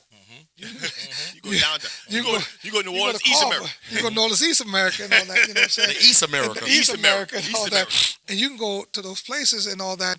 But you know, for the respect that I have for Bryce and the God's work that they're doing, man, and what they're doing, and just giving those kids an outlet. Because really, what you're doing is an outlet. And you know, all these things are in front of us, man.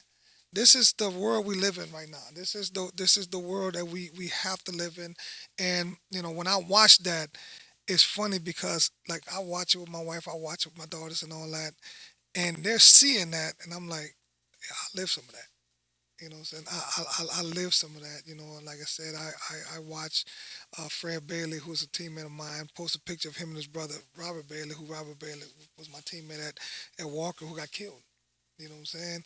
I lived through some of that. I lived through a school shooting, you know, that happened when I was in the building, you know, that, and I think the thing about it is that people from our area, they're not numb to it. We're not numb to it. We just learn to live and adjust through it.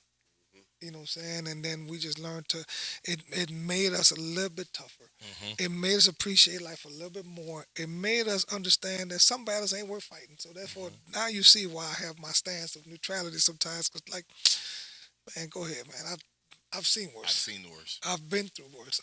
I'm glad to be here. I'm glad to be 49 years old and have a family, 2 daughters.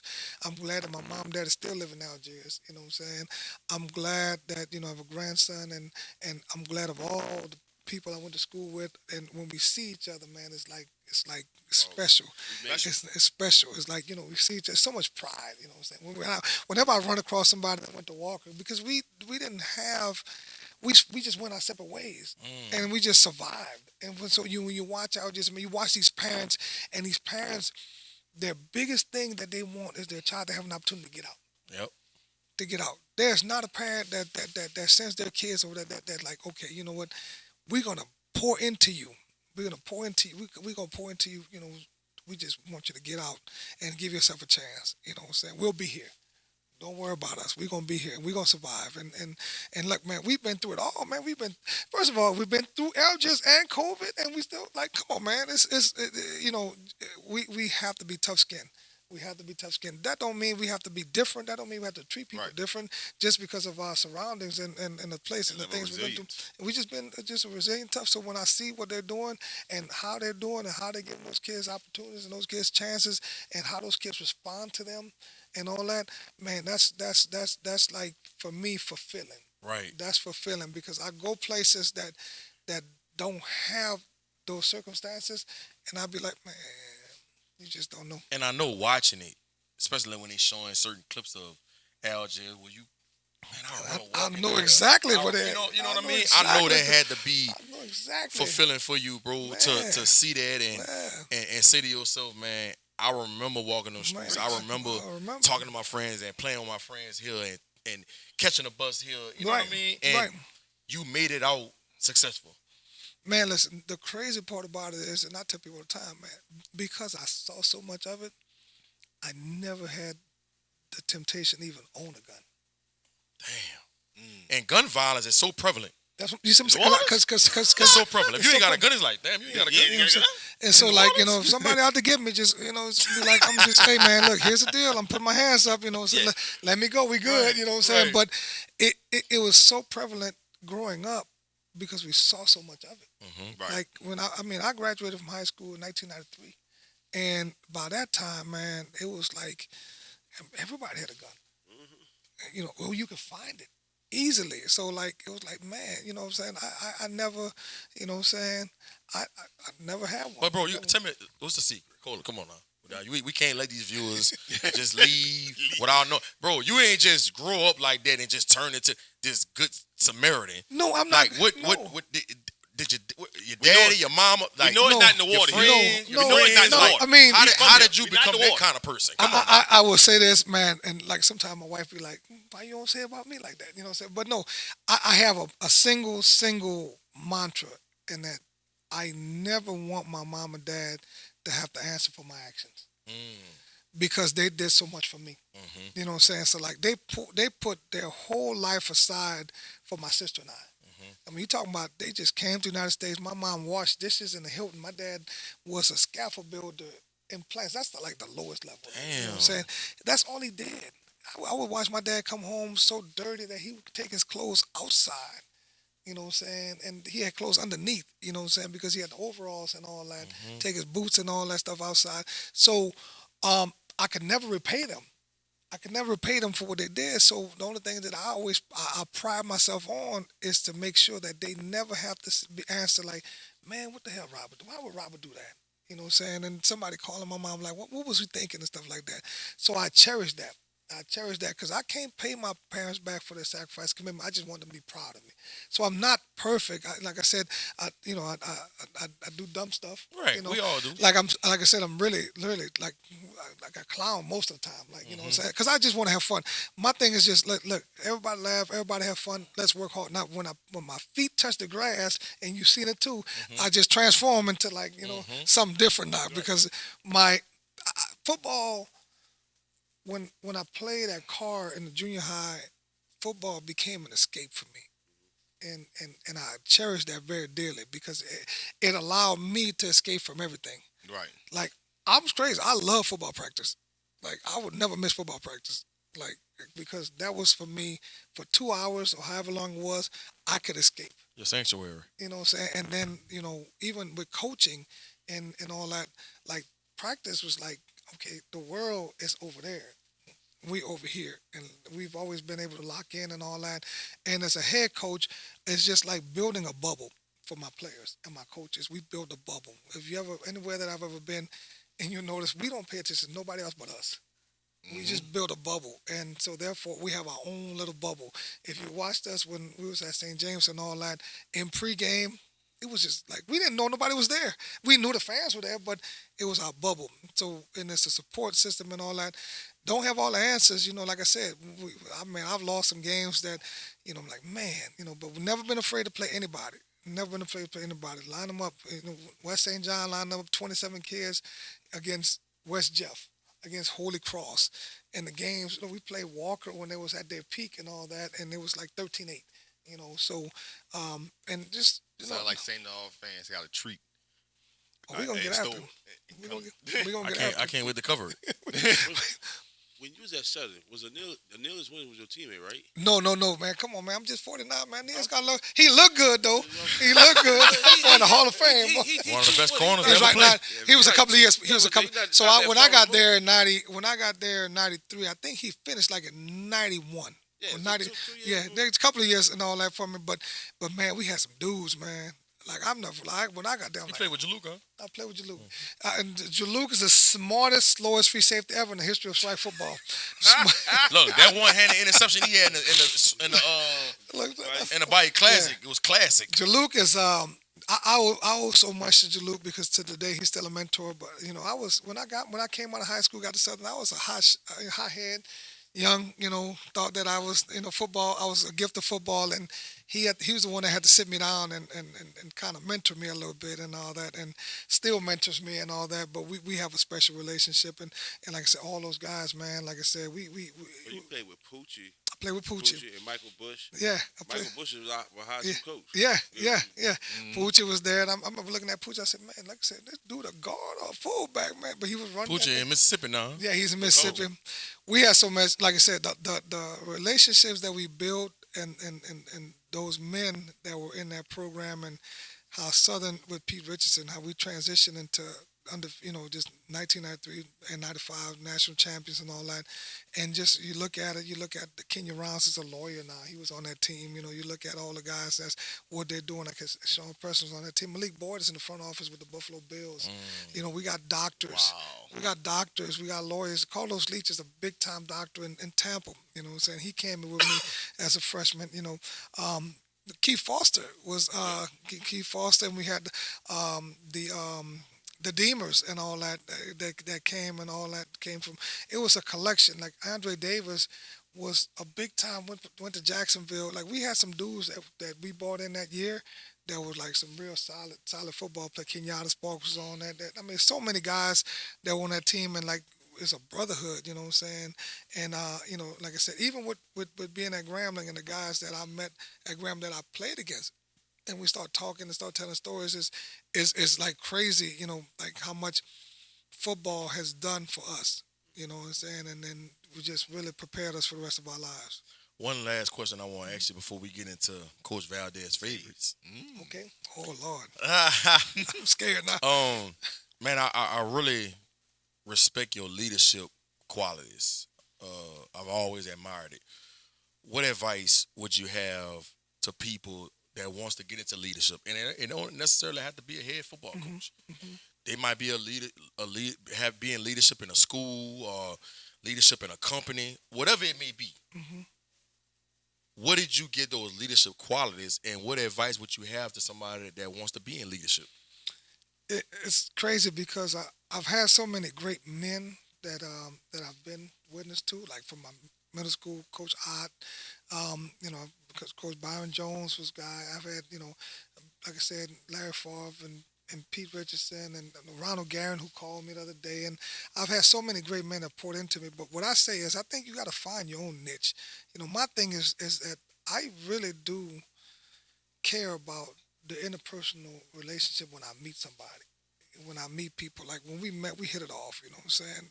I've been watching you for a long time. We hit it off outside clowning and all that. Yeah, exactly. And you and I have, so that's just when you get into leadership and all that, I think that you have to understand your personality.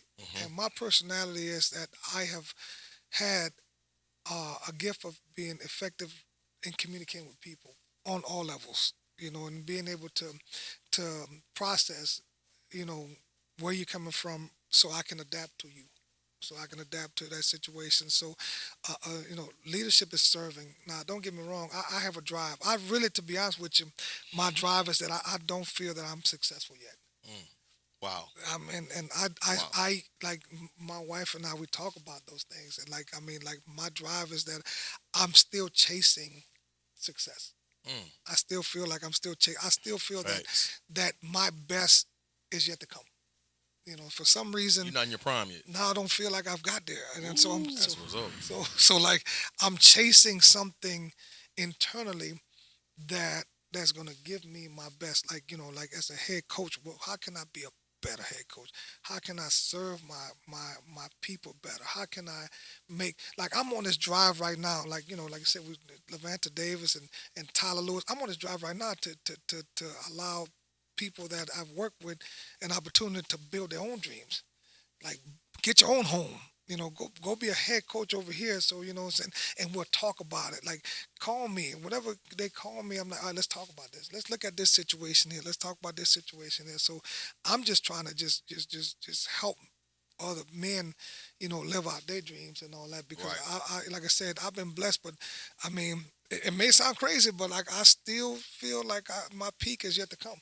And I still feel like I got so much more to give. And I think that's when the leadership come in, because you have to set the tone for the people around you. And they have to know that I believe in what you're saying. I believe in what you're doing with your actions. And so, like I said, crazy, because if my wife's right there, she'll probably throw something at me. But as a football coach, I kind of got that figured out. Right. A little bit, I kind of got that Right. figured out. You know what I'm Right. saying? I can't remember when the trash is supposed to come out. Like I Right. said, it was supposed to come out today. I forgot to put it out. You know what I'm saying? I mean, I just got home like last week. I'm But, on the time schedule, baby. But I mean, so I think that no, man, find out who you are and be true to yourself. Be true to yourself. Be who you are and be yourself and you can try. I don't know who I emulate. I don't not that, like I said, I just know that when I go home to my mom and dad, then we always playing and clowning and all that, and when I'm at the house, I'm my daughters and I, like I said, my youngest daughter, y'all tapping into the Hunger Games, because we're watching all the old Hunger Games until the new one comes out. You know what I'm saying? So Right. so we do stuff like that, and then I I FaceTime my wife and my daughters with corny jokes. You know what I'm saying? So when I find a bad joke, I try to FaceTime with them and share bad jokes with them and all that. And that's a little thing that we do. It's just, live your life. But, and then, find out who you are. And once you're comfortable with who you are, then just push it and just go. And so right now I'm in the pursuit of just this drive that I think that I'm not where I want to be yet, but there's more to come. Why you think that so many, I ain't gonna say so many, but why do you think that some African Americans are afraid of leadership? They want to be a part of something special, Right. but they're afraid to lead. Because the reason why is because we've been entrenched to believe that we're not to be held accountable. Yeah. So therefore, when you look at the psychological things that we've been through, we wasn't put in those situations of accountability. So when you have to be accountable and you have to do such for a sustained amount of time, you're afraid that you may fall or that you may fail. That's real. And then if you fail, then you're going to let someone down. You're going to start pointing the finger. We're going to start pointing the fingers and all that. So we're more afraid to fail than we are to try. You know what I'm saying? I think it was something I heard an old coach. I cannot think of his name. It's slipping. But he coached at Marcel Yates. Mm-hmm. I know Marcel. Yates. He said that we've been so entrenched in being the background figure and we've grown accustomed to not getting the credit to where it's comfortable right there. I was like, man, what you mean by that? He said, man, think about it. Everybody talk when you hear about Rich Rodriguez, you hear, man, he's this offensive wizard, he's this guru, boom, boom, boom. When you do the research, that was Calvin McGee's. That was Calvin McGee's office. Who passed away Yeah. recently, and you never heard a word about Calvin McGee unless you just actually know it. You know what I'm saying? So we've been so entrenched in being like that background person for so long, to that when it's your time, now the light is shined on you, you don't know how to handle it, because now you used to be in the shadow. Now you're the light, and they don't know how to navigate that.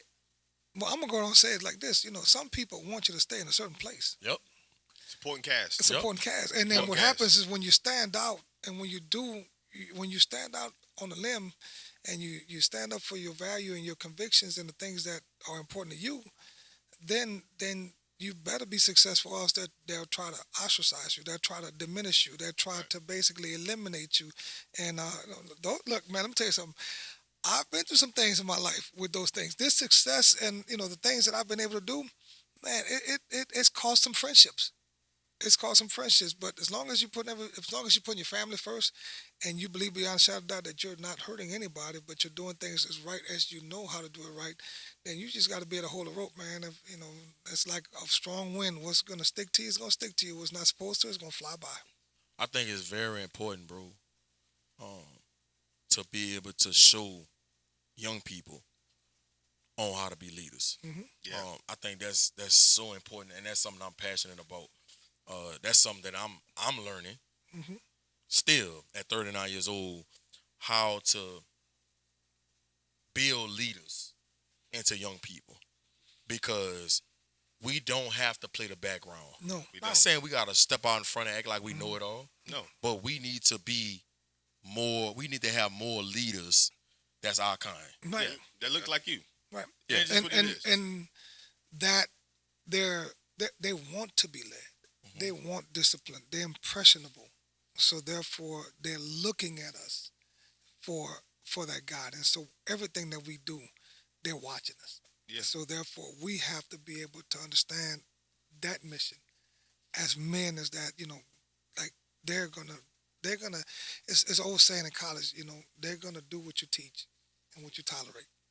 What you tolerate, that's what they're gonna do. So, and yes, we do have to build leaders, because, like I said, all the other negative vices are there for them to follow to. You know what I'm saying? So if we don't, the statistics and the data will continue to go upward in a negative direction if we don't, as men, start to try to curve it.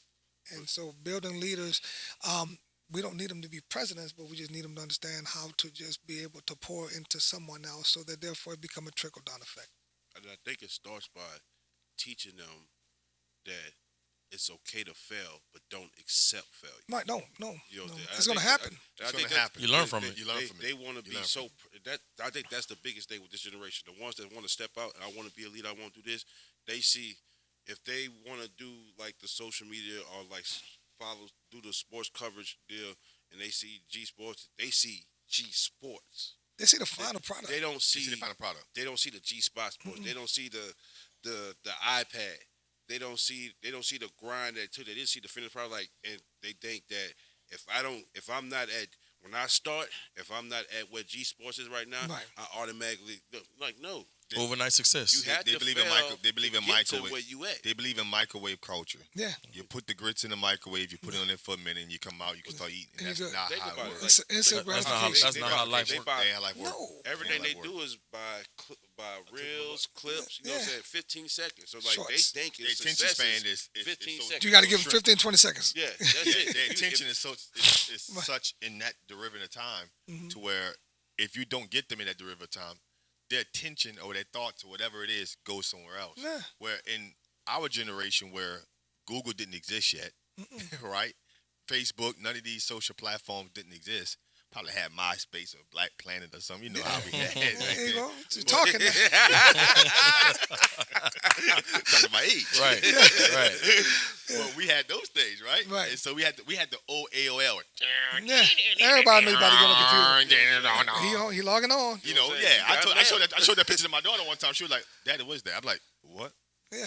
That was internet. Yeah. But so they don't have that, right? No. So they're caught up in this immediate exposure Right. to anything and everything. And if they don't get it the way they've been exposed to it, it's like they're turned off. But there's a handicap to them. And I think it goes back to what G's saying, trying to find these leaders to pour into them and get them to understand that becoming a leader is not always how you perceived here, but it's how you perceive. Like I tell people all the time, I think we have in our generation, we learned how to build more relationships because we had to play outside. Right. They don't. Right. They don't know how to have conversations. They don't have conversations No. because That's the they may meet more people on the internet, but we we have more relationships. Right. Like our relationships are better because we had to play outside. We had to They go don't know meet how people. to. They don't know how to sell themselves. No, You'd be surprised. Like they don't know how to talk to girls. no. Like most of your football players, most of your athletes, they don't know how to know how they know how to talk to them. DMs. Yeah, DM. it's not DM. face to face. Just No. liking a picture. Yeah, That's it. They You know don't. what They I'm don't. saying? I don't Or have emoji. Emoji. It's different. You know. You know, like I tell kids all the time, man, embrace the journey, not the destination. Bring, And bring back the little black books. a kid that signed a scholarship yesterday. One key thing he said a lot of different things in his speech, but one of the things that he said that I really respected is he said, "I earned this. I put the work in. I didn't worry about who was going to offer me my 10th grade year, who was going to offer me my 11th grade year. I just kept working and kept working. Right. And when it came, I was so happy, and I thank God that I was able to have this opportunity to sign a scholarship. He kept talking about earning it, and a lot of kids don't say stuff like that. They don't want to earn anything. No. Right. They want it all handed to them. They Give it feel to 'em. entitled. Give it to 'em. They think they're the best things in sliced bread because they've been so used to people kissing their ass since Yep. they've been 9, 10 years old. Yep. And I told him after I interviewed him, I'm like, that just let me know I'm not even talking about football right now. I'm talking about in life. Life. You're going to be successful because you understand that you have to earn anything you get. It's not this. No. It's not that. He clearly understands the definition. Most kids don't understand the definition of anything. No. They hear the words, No, but when you put it to actual activity in practice, the definition part of it needs to trigger, and a lot of them don't. Just, But that's what makes it fulfilling, though, when you know that you have those challenges and you get them. Mm-hmm. Can't put a price on it. They put a price on it. And when you do get them, and look, I'm saying they still struggle with believing in us as leaders. Mm-hmm. So we have to be more diligent and work extra harder to cultivate that and get them to that, because nothing that they see shows them that we have that Because it's capability. still white is right. You know what I'm saying? It still got that as prevalent. Nothing that they see shows us in that image. So we have to live it, and we have to be there for them, and we have to be able to set that stage for them, and then hold on, because it's not going to be easy. It's going to be some trials. No doubt. Ain't no more family matters on. No doubt. No. No doubt. As we move into Uh-oh. Coach Valdez's favorite, here we go. Here we go. Here we go. Go, go, I think go, I did go, this go, once go, before. go, go, go, go, go, go, go. Here we go. Favorite football player of all time, no matter what level. Favorite. You just seen some good ones. I've seen so many good ones, man. No matter what level. High school, college, pros, it don't matter. Okay, hold on. I'm coming. I think the guy that I was most impressed with ever, watching him in person, I caught myself looking at him like he was not human, was Steve McNair. I told you. I knew. Look, what I started doing. I knew he was gonna say it. Was Steve McNair. His games used to be packed. Oh man, Steve Up for the McNair. Heisman. Like when you like when I watched this guy, it looked like those gold pants were painted on. Like it was no crease, man. This guy was like a defensive end playing quarterback. Right. His spat was unbelievable. He had bells on his shoes, and the bells would ding ding ding ding ding as he ran around, and he just was just like, it was like unbelievable. Like, like this guy was like, it was like he's not human. It was like, How you ended up at Alcorn?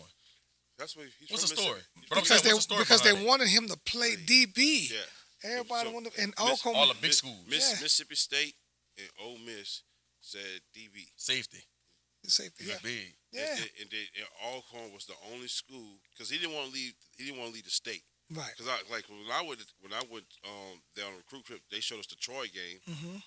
And then when Troy was like number 1 in the nation and they beat him, but like 2 of his brothers actually was at school with us. And Fred is his older brother, who was the now he's the head coach at Texas Southern. Right. But he used to come back all the time, and he would say, "Man, what I did was I wasn't gonna let nobody tell me what I could do, because they wanted to play safety, and they also didn't want to let them play baseball." Right. Dude was, So that's how Alcorn got it. yeah. Dude It was the only school that was going to let him play quarterback. And then Fred, his older brother Fred, was already there, so like it was just like Easy. Listen, guy won MVP in the National Football League. That's how he co-MVP. I think he was co-in with Peyton Manning, I believe. I Guy forgot. should won the Heisman. The guy should've won the Heisman. he's a half a yard short from winning a Super Bowl. He I could. forgot about that against the Like Kevin Rams. Dyson. Mike Jones. Mike Jones. Mike Jones make the. Made the Mike tackle. Jones make the tackle, but Kevin Kevin Dyson Dyson. reaches. Kevin Dyson reaches. I remember the play. It was like the longest yard. Yeah. Or something. They lost the Super Bowl to the Rams. He was special though, man. He was special. You know they got people who believe that Jalen Hurts is a better quarterback. Like, I'm like, what are y'all watching? Stop. Trust me. Yeah, I'm not. I'm not. We're not anybody in the same. We're not even in the energy. I'm not going there. Like, Yeah. you know how we do Yeah. things. Like, Exactly. We let it go. We let it Yeah. go. We let it go. Yeah. Favorite movie all time. Oh, man, I could watch it every day, and it's gonna tell my age. For some reason, I could watch Scarface every day. For real? I could watch Scarface every day. I mean, there's some really, really good ones, but I could really watch Scarface because legally, that's me.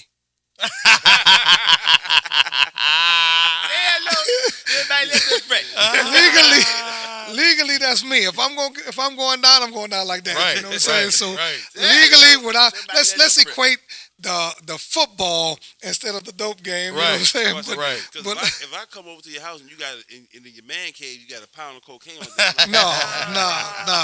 I mean, I got to go through my list because, like I said, but I got some good ones. So, like I said, it'll be Scarface, and it'll be all the Kill Bills. It'll be all the Kill Bills. It'll be all the Kill Bills, and then last will be Shawshank Redemption. So there's a pattern there. There's a pattern there that Shawshank don't upset Redemption. Coach Classic. Valdez. He won the That's Shawshank. a classic. That's a classic. So I can go there. Morgan Freeman. These balls are funny. Morgan Yeah. is a dude, Changes man. people. He's a dude. Favorite sneaker all time. Favorite sneaker all the time. I'm old school, man. Man, the way that old leather felt in the original felines. The way What color? red. Ooh. The red, because they Suwoo. would taint your socks. You know what I'm saying? all your white socks be pink.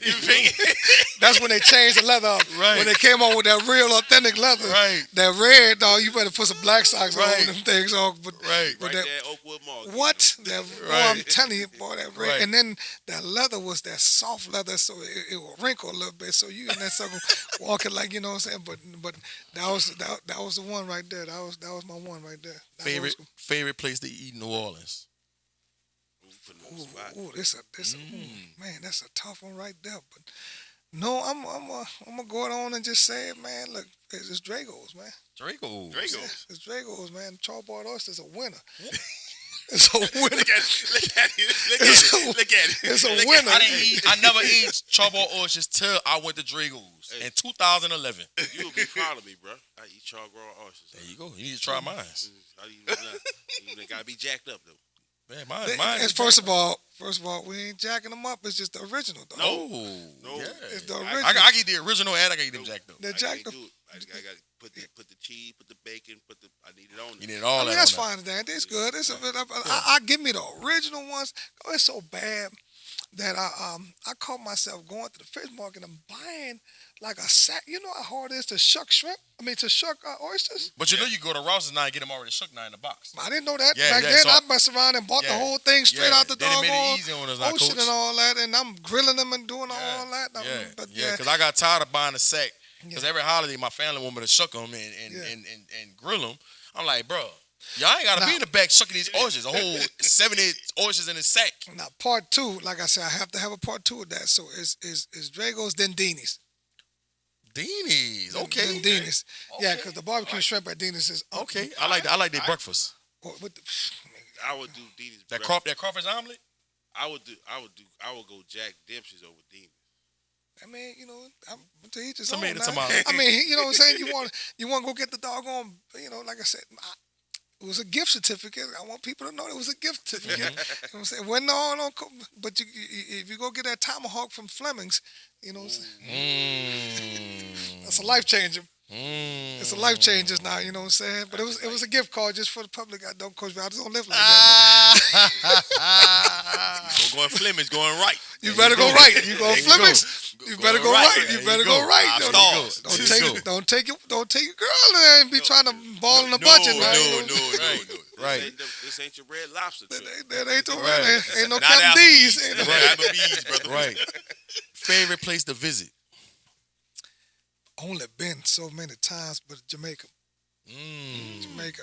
So my wife and I, that's the thing that we do, man. And I tell her because of my work and all that, we get off the grid. Usually it's around our anniversary, you know what I'm saying, and we get off the grid.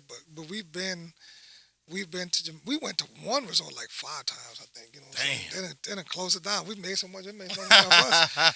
But no, Jamaica, Jamaica 1, and then DR probably 2. I love DR. But I love I know why. I love that. I love that. I done been there 3 times this year. Right. This year. Oh, This man. year. In this 1 year. I done been there 3 times. Right. But Fred was with me 1 time. He like Harlem Nights, man. Call your mama. I ain't coming back. Hey, look, I was told I can't go back by myself. But anyway, that's a different I'm story. thinking about buying me an Airbnb out there. Let me know. Yeah. Let me know. It's only $70K. Let me That's know. all it is. A nice one. We may have to go in. $70K. Let me know. 70K. But like I said, but Jamaica's Jamaica. I tell you, man, I got to get away and get to the Caribbean and get that sun and get that salt beach water. And, No doubt. And I then got you. Get No away. doubt. Get away. Favorite comedian all time? Here we go. Spotlight Oh, comes. Because you're a jokester. I am a jokester, man. Spotlight comes. I am a jokester. And this one, going. it's so many, but dog, I love Cat Williams, dog. Cat Williams funny. I love because Cat Williams you know, funny. like I love Cat Williams just for the fact that I thought you was gonna go classic. no, I'm going classic. Okay. I'm going classic. I said that's the setup. Okay. That's the setup. So when I say I love Cat Williams, Yeah. but Eddie Murphy is the king. Eddie Murphy. Eddie Murphy. Eddie Murphy. You Eddie Murphy? I got my You better have his ice top coming cream. out. I got my ice cream, and I'm gonna eat it all. I'm gonna eat off of. Listen, coming to America. Coming to America, like, That's bro, my favorite movie. of all that's a time. classic. Yeah. Oh, man. That's my favorite. Oh, movie man. of all That's a time. classic. He played all them different All roles. of them. Other roles, All of them. Funny All as of hell. them. That's my favorite. That's why I had to prelude with Cat Williams, but Eddie's. I don't think Eddie the really. pioneer. He don't get his due. You know what I'm saying? Cause I mean, you got Red Fox, you got Richard Pryor, you got all those guys, and they Now, all. Richard Pryor is really the pioneer. Yeah, and they all got, but they all got their due. You know what I'm Yeah, saying? right, but yeah, like yeah. Eddie Murphy is always like he started acting and he started doing his thing. But man, Eddie was on a different level. Man. He was on a different level, you know, and doing it way before everybody else caught up to him. You know what I'm Like saying? for me, it's Boomerang. Yeah. Like, Oh, man. listen, how much I tried to be Marcus Graham. Not if Jesus was porn. That was the funniest line I've ever heard in the movie. My dude, You man. want to go upstairs with me? He could play a funny role. Yeah. He could play a serious role. He He, can could play do a it. romantic role. He could do it all. Right. He could do it all. That's like I said. So Eddie like I Murphy. said, Cat, but it was Eddie Murphy. Stand up. So stand up is cat for you. Stand up is Cat for me. Stand up is Cat for me. But you gotta go to a Dave Chappelle show. Oh yeah. Dave Chappelle But funny. the thing about I tell He people, real, but real. I tell you Probably gotta nobody shot him yet. you gotta be in tune. You get too real. Yeah, I'm You get saying too you real. gotta be in tune with current events to go to a He be Dave too Chappelle real, show. dog. Like he be out in the government and everything. I Yeah. be like, bro, hold up, man. He got a force field around him when he leave out here. Listen, I seen him and Dave Joe Rogan. Rogan came here to the Smoothie King Center one time. Listen, bro. I'm with G. I'm Bro, with he G. get too real. He get too dog. real. Dave Chappelle don't give a damn. Just don't sit around people that don't gonna look uncomfortable because you're gonna be sitting up there like, damn. Okay, my bad. I'm having Yeah. too much fun. Yeah, But yeah. they dudes, man. They're icons, man. They're icons.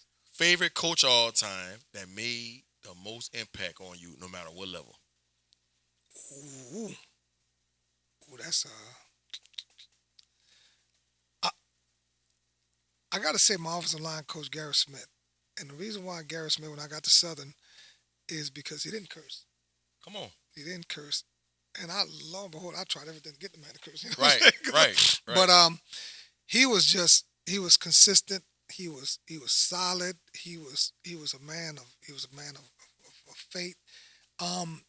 And he got it out of us, you know, because I mean, you talking about I'm coming from Algiers, you know, to Southern, and I'm used to a different type Chaos. of coach, and I'm used to all this and all that, and I go to a man who's big, strong, burly, still works out, and he's explaining everything calm, and he's teaching everything calm, and he's and I got a lot from him, and so the most rewarding thing was he worked the sideline for the LSU game because he does officiating. And so we get out there and all that in pregame. I didn't know he was working the game, and I saw him working the game, and it was like, man. And he was like, man, I'm so proud of you. And those are the special moments. And we in the game, and he's on the sideline. And, we had the initial success. We poked the bear. We were running the ball, and, we're scoring. Tiger Stadium is quiet, like it's not loud in the first quarter. And, like, he looked at me, like, shook his head. And to me, that was everything. To me, that was like, that like, that's like one of my guys, like making your teacher, you know what I'm saying? And so, I've had some good ones, but he was really, really, really one of the ones that just tapped into a different, energy, without having to do all that. I was a hothead, man. I was, Right. I thought I was God's gift to football. Right. Toughest player you ever had to coach against.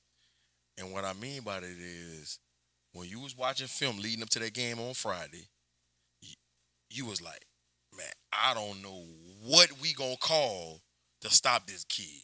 And then once you got in the game, every time he touched the ball, or if he was on defense, every time you ran his way or threw his way, he put fear in you. That little boy just made the news today. Who? Because he said he going in the portal. Who? Deuce? Zion Chris. Zion Chris. Okay. Zion Chris, I probably why I had to come back to high school to right the ship because he did me wrong my last playoff game. We was at prep, as a prep. But I've been knowing him, and I saw him. I just saw how he was so locked in. And look, we had speed, we had talent, but he took over. He scored 3 touchdowns on us against that last when we was at my last game when I was at St. James and all that. And watching film is like, man, coach against what's my guy that was at Union Parish, the running back? Trey Holly. Mm-hmm. I mean, we felt that we had to contain him. We felt we had to contain him. He had one big long run. Back in the day, when Destro had the big receiver, Destro had a big tall Quincy receiver, Brown. And I was at that game. I covered that game. Yeah, you covered that game, and he was like, we made sure that he was a guy that we made sure we checked. But I was, shit out Destro. yeah, you know what I'm saying. Don't tell nobody. Don't tell. They was mad after that. They were really hurt. You know what I'm saying. But Zion was a guy watching film, and we were like, we don't know if we can stop him throwing or running. And then we coaches did a great job of coverage and all that, and then he just took off running, and we had no answer. And he took over that game, and like I said, he scored 3 touchdowns, and like I said, that's how they won. And we had no answer, but he's definitely one guy that I was like, oof, man, he's real. Right. Usually I have them type of dudes. Yeah. Usually I have them type of dudes, but that flipped on me that time. No doubt. Last but not least, Okay. if Coach Valdez wasn't coaching football, what would Coach Valdez be doing with his life? Oof. Like I really wanted to be a surfer when I was in the DR. Oh, man. That is not what I was expecting. You were not expect that. No. Oh, I thought you were going to say motivational speaking. No, I told you, dog. Principal. Sometimes it ain't gonna be the polished. Sometimes it's not gonna be the polished answer. He said, "I'll be a surfer. I want to be a surfer. I was in the DR. If I was in the DR, if I would have came to America, dog, I'd have been a beach bum, a surfer. Come on, man. I'd have been at the beach. You know what I'm saying? I probably had a 6-pack of some muscles or something. You know what I'm saying? But the I really do believe I've never really worked for a living. Like this thing for me has been so fulfilling. It's been so fun. It's been so rewarding that it sounds crazy. We have some good days, some bad days. No doubt. But that's just days. That's not That's life. anything you do. Anything you do. That's not life. That's not life. So, I mean, but I can't fish. Like, I'm horrible at fishing, dude. Like, for real. Like, I am like, it's embarrassing out there. Like, I catch shiners and bring them home. Wow. You know what I'm saying? Just to say I did something. I can't fix nothing around the house because I break it worse. Like, you know what I'm saying? Like, As long as you can get it fixed by somebody. that's how I do it. You know what I'm saying? All my lawn equipment gets broken early. Like, all my lawn equipment get broken early. Like, my wife So be you like, couldn't do a lawn service. no, I couldn't do a lawn service. So, you know what I'm saying? I probably, if I wasn't doing this, I probably, have decent mouthpiece. I probably sell insurance or something. You know what I'm saying? Just The I'll mouthpiece. probably be doing some Prime America or something. Yeah, Something like that. Real estate agent. No disrespect to Prime America, because that's a cult. So you got to watch it. Now. Right. Ultimate theory. You know what I'm saying? But Bees Nation. what? Be careful with Bees Nation. So Antoine Landry. I'm gonna leave him alone. You know what I'm saying? Respect your pace. You know what I'm saying? But But I probably, would be, so my, the funny thing is my degree is in broadcast journalism, so I probably would be probably in this type of field, in this I can type see of that. field. That's the field I was in right after. The career changed. I worked at WFB Channel 9 for a couple of years, and then I realized. Never knew that. No, I mean, I don't tell too many people about that. And then I was like, I'd rather go coach. And so, after working Thanksgiving Day and Christmas Day and New Year's Day when everybody's gone and all that, I was like, man, it's less stressful calling 3rd and 3 in the fourth quarter with 30 seconds than to run a TV show, you know what I'm saying? Right. But so probably would be somewhere in that field. That's my initial field and all that. When I went to Nichols to get my teacher certification, I was 12 hours away from a master's in reading, and they were like, why don't you do it? I'm like, and I'm the type of dude like, I can read right now without a master's. Read now without it. I can read like I was mad because when I was at Southern, I tested out the Spanish classes. If I'd have known they were just gonna give me a P on my transcript, I'd have took the classes and got an A and got a pretty grade point average. You know what I'm saying? So I was testing out all the Spanish classes and thinking I was gonna get A's, and all this showed up as P's. I'm like, man, I got bamboozled. You know what I'm saying? So, but no, it'd probably be somewhere along this field. Probably some off-camera stuff and all, some, doing some stuff like that, or something where I could just talk to people. That's why you always been so good in interviews. I gave y'all all the nuggets today, man. I didn't interview him at a certain game, and I throw him a little question. I think gonna get him off his toes. Bob and weave, baby. Bob and weave, baby. But I'm gonna tell you the secret, though. Like I said, we're doing everything else. So the secret, when you're doing that, ask me right now. Just ask me, just something. Say, ask me like whatever. Like, am I gonna watch The Color Purple Tuesday? Like I'm gonna show you how I did it to you. You know what I'm saying? Go ask me now.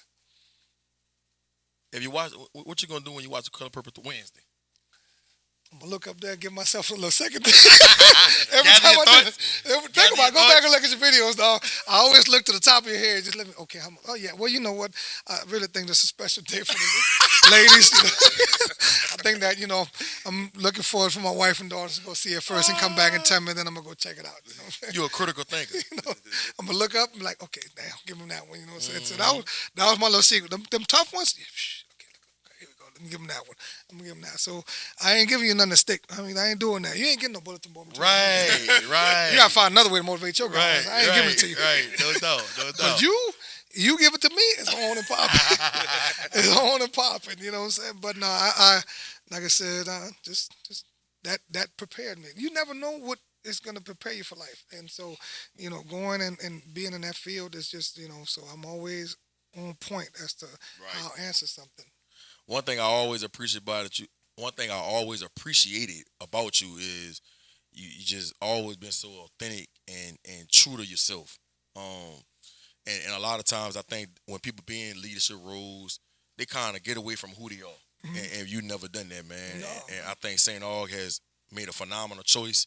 I can't wait to cover you guys this upcoming year in the Catholic League, man. I know not only you going to do a good job of leading that program to prominence, but you're going to do a good job of leading them young men, and they're going to leave St. Aug better than you found them, man. Appreciate you coming on the FanvVew podcast, Thank bro. you, man. Definitely got to get you back on in the near future. Hey, man, look, I know where y'all at now. Like, you know what I'm saying? I was sneaking in on Facebook and, watching, turn the volume off without clicking on, Yeah. But, no, I mean, man, look, for what you guys do, man, and for who we are, and the way you do this, man, it's phenomenal, man. And you cover a broad range of topics, and you touch on different things in our own way, and and it's refreshing to see that. You know what I'm saying?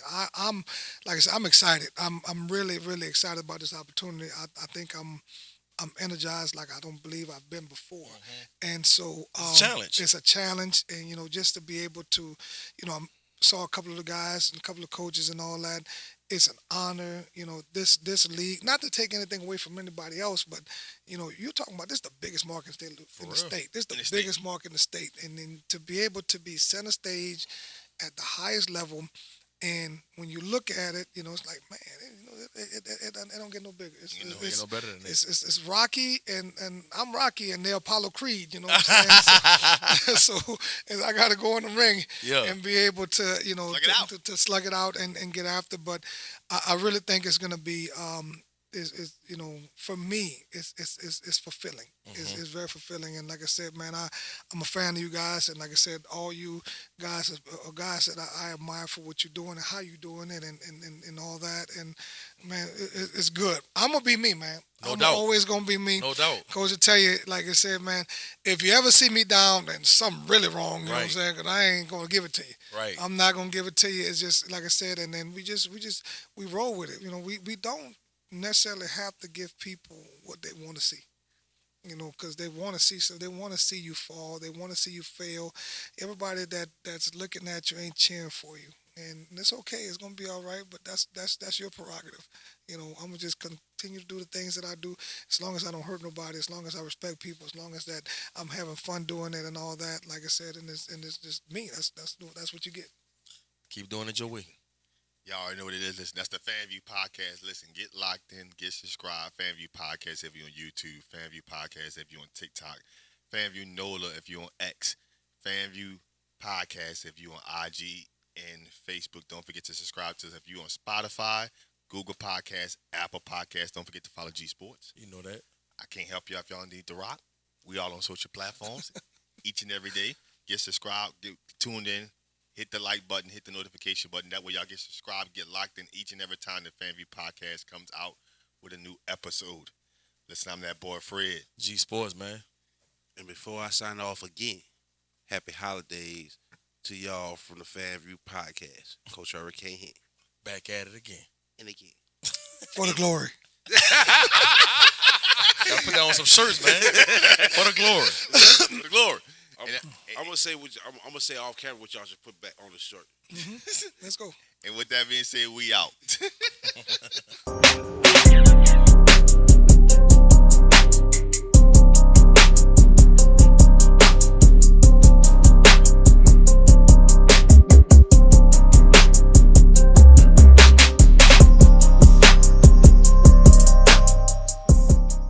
Step Construction is here for you with a brand new offer. We now provide affordable storage sheds. Stop wasting your money on overpriced storage units and portable containers. Step Construction can provide you with a custom shed that will fit your budget and storage needs. So contact Step Construction today at 504-340-5809 for your own personal quote. Let us help you take the next step at Step Construction. It's that boy Fred, host of FanvVew podcast. Tune into the NOTN app, weekdays, 3:30 for the FanvVew podcast. Go to NewOrleansTalkNetwork.com to watch more episodes of FanvVew podcast. Don't forget to like, subscribe, and watch.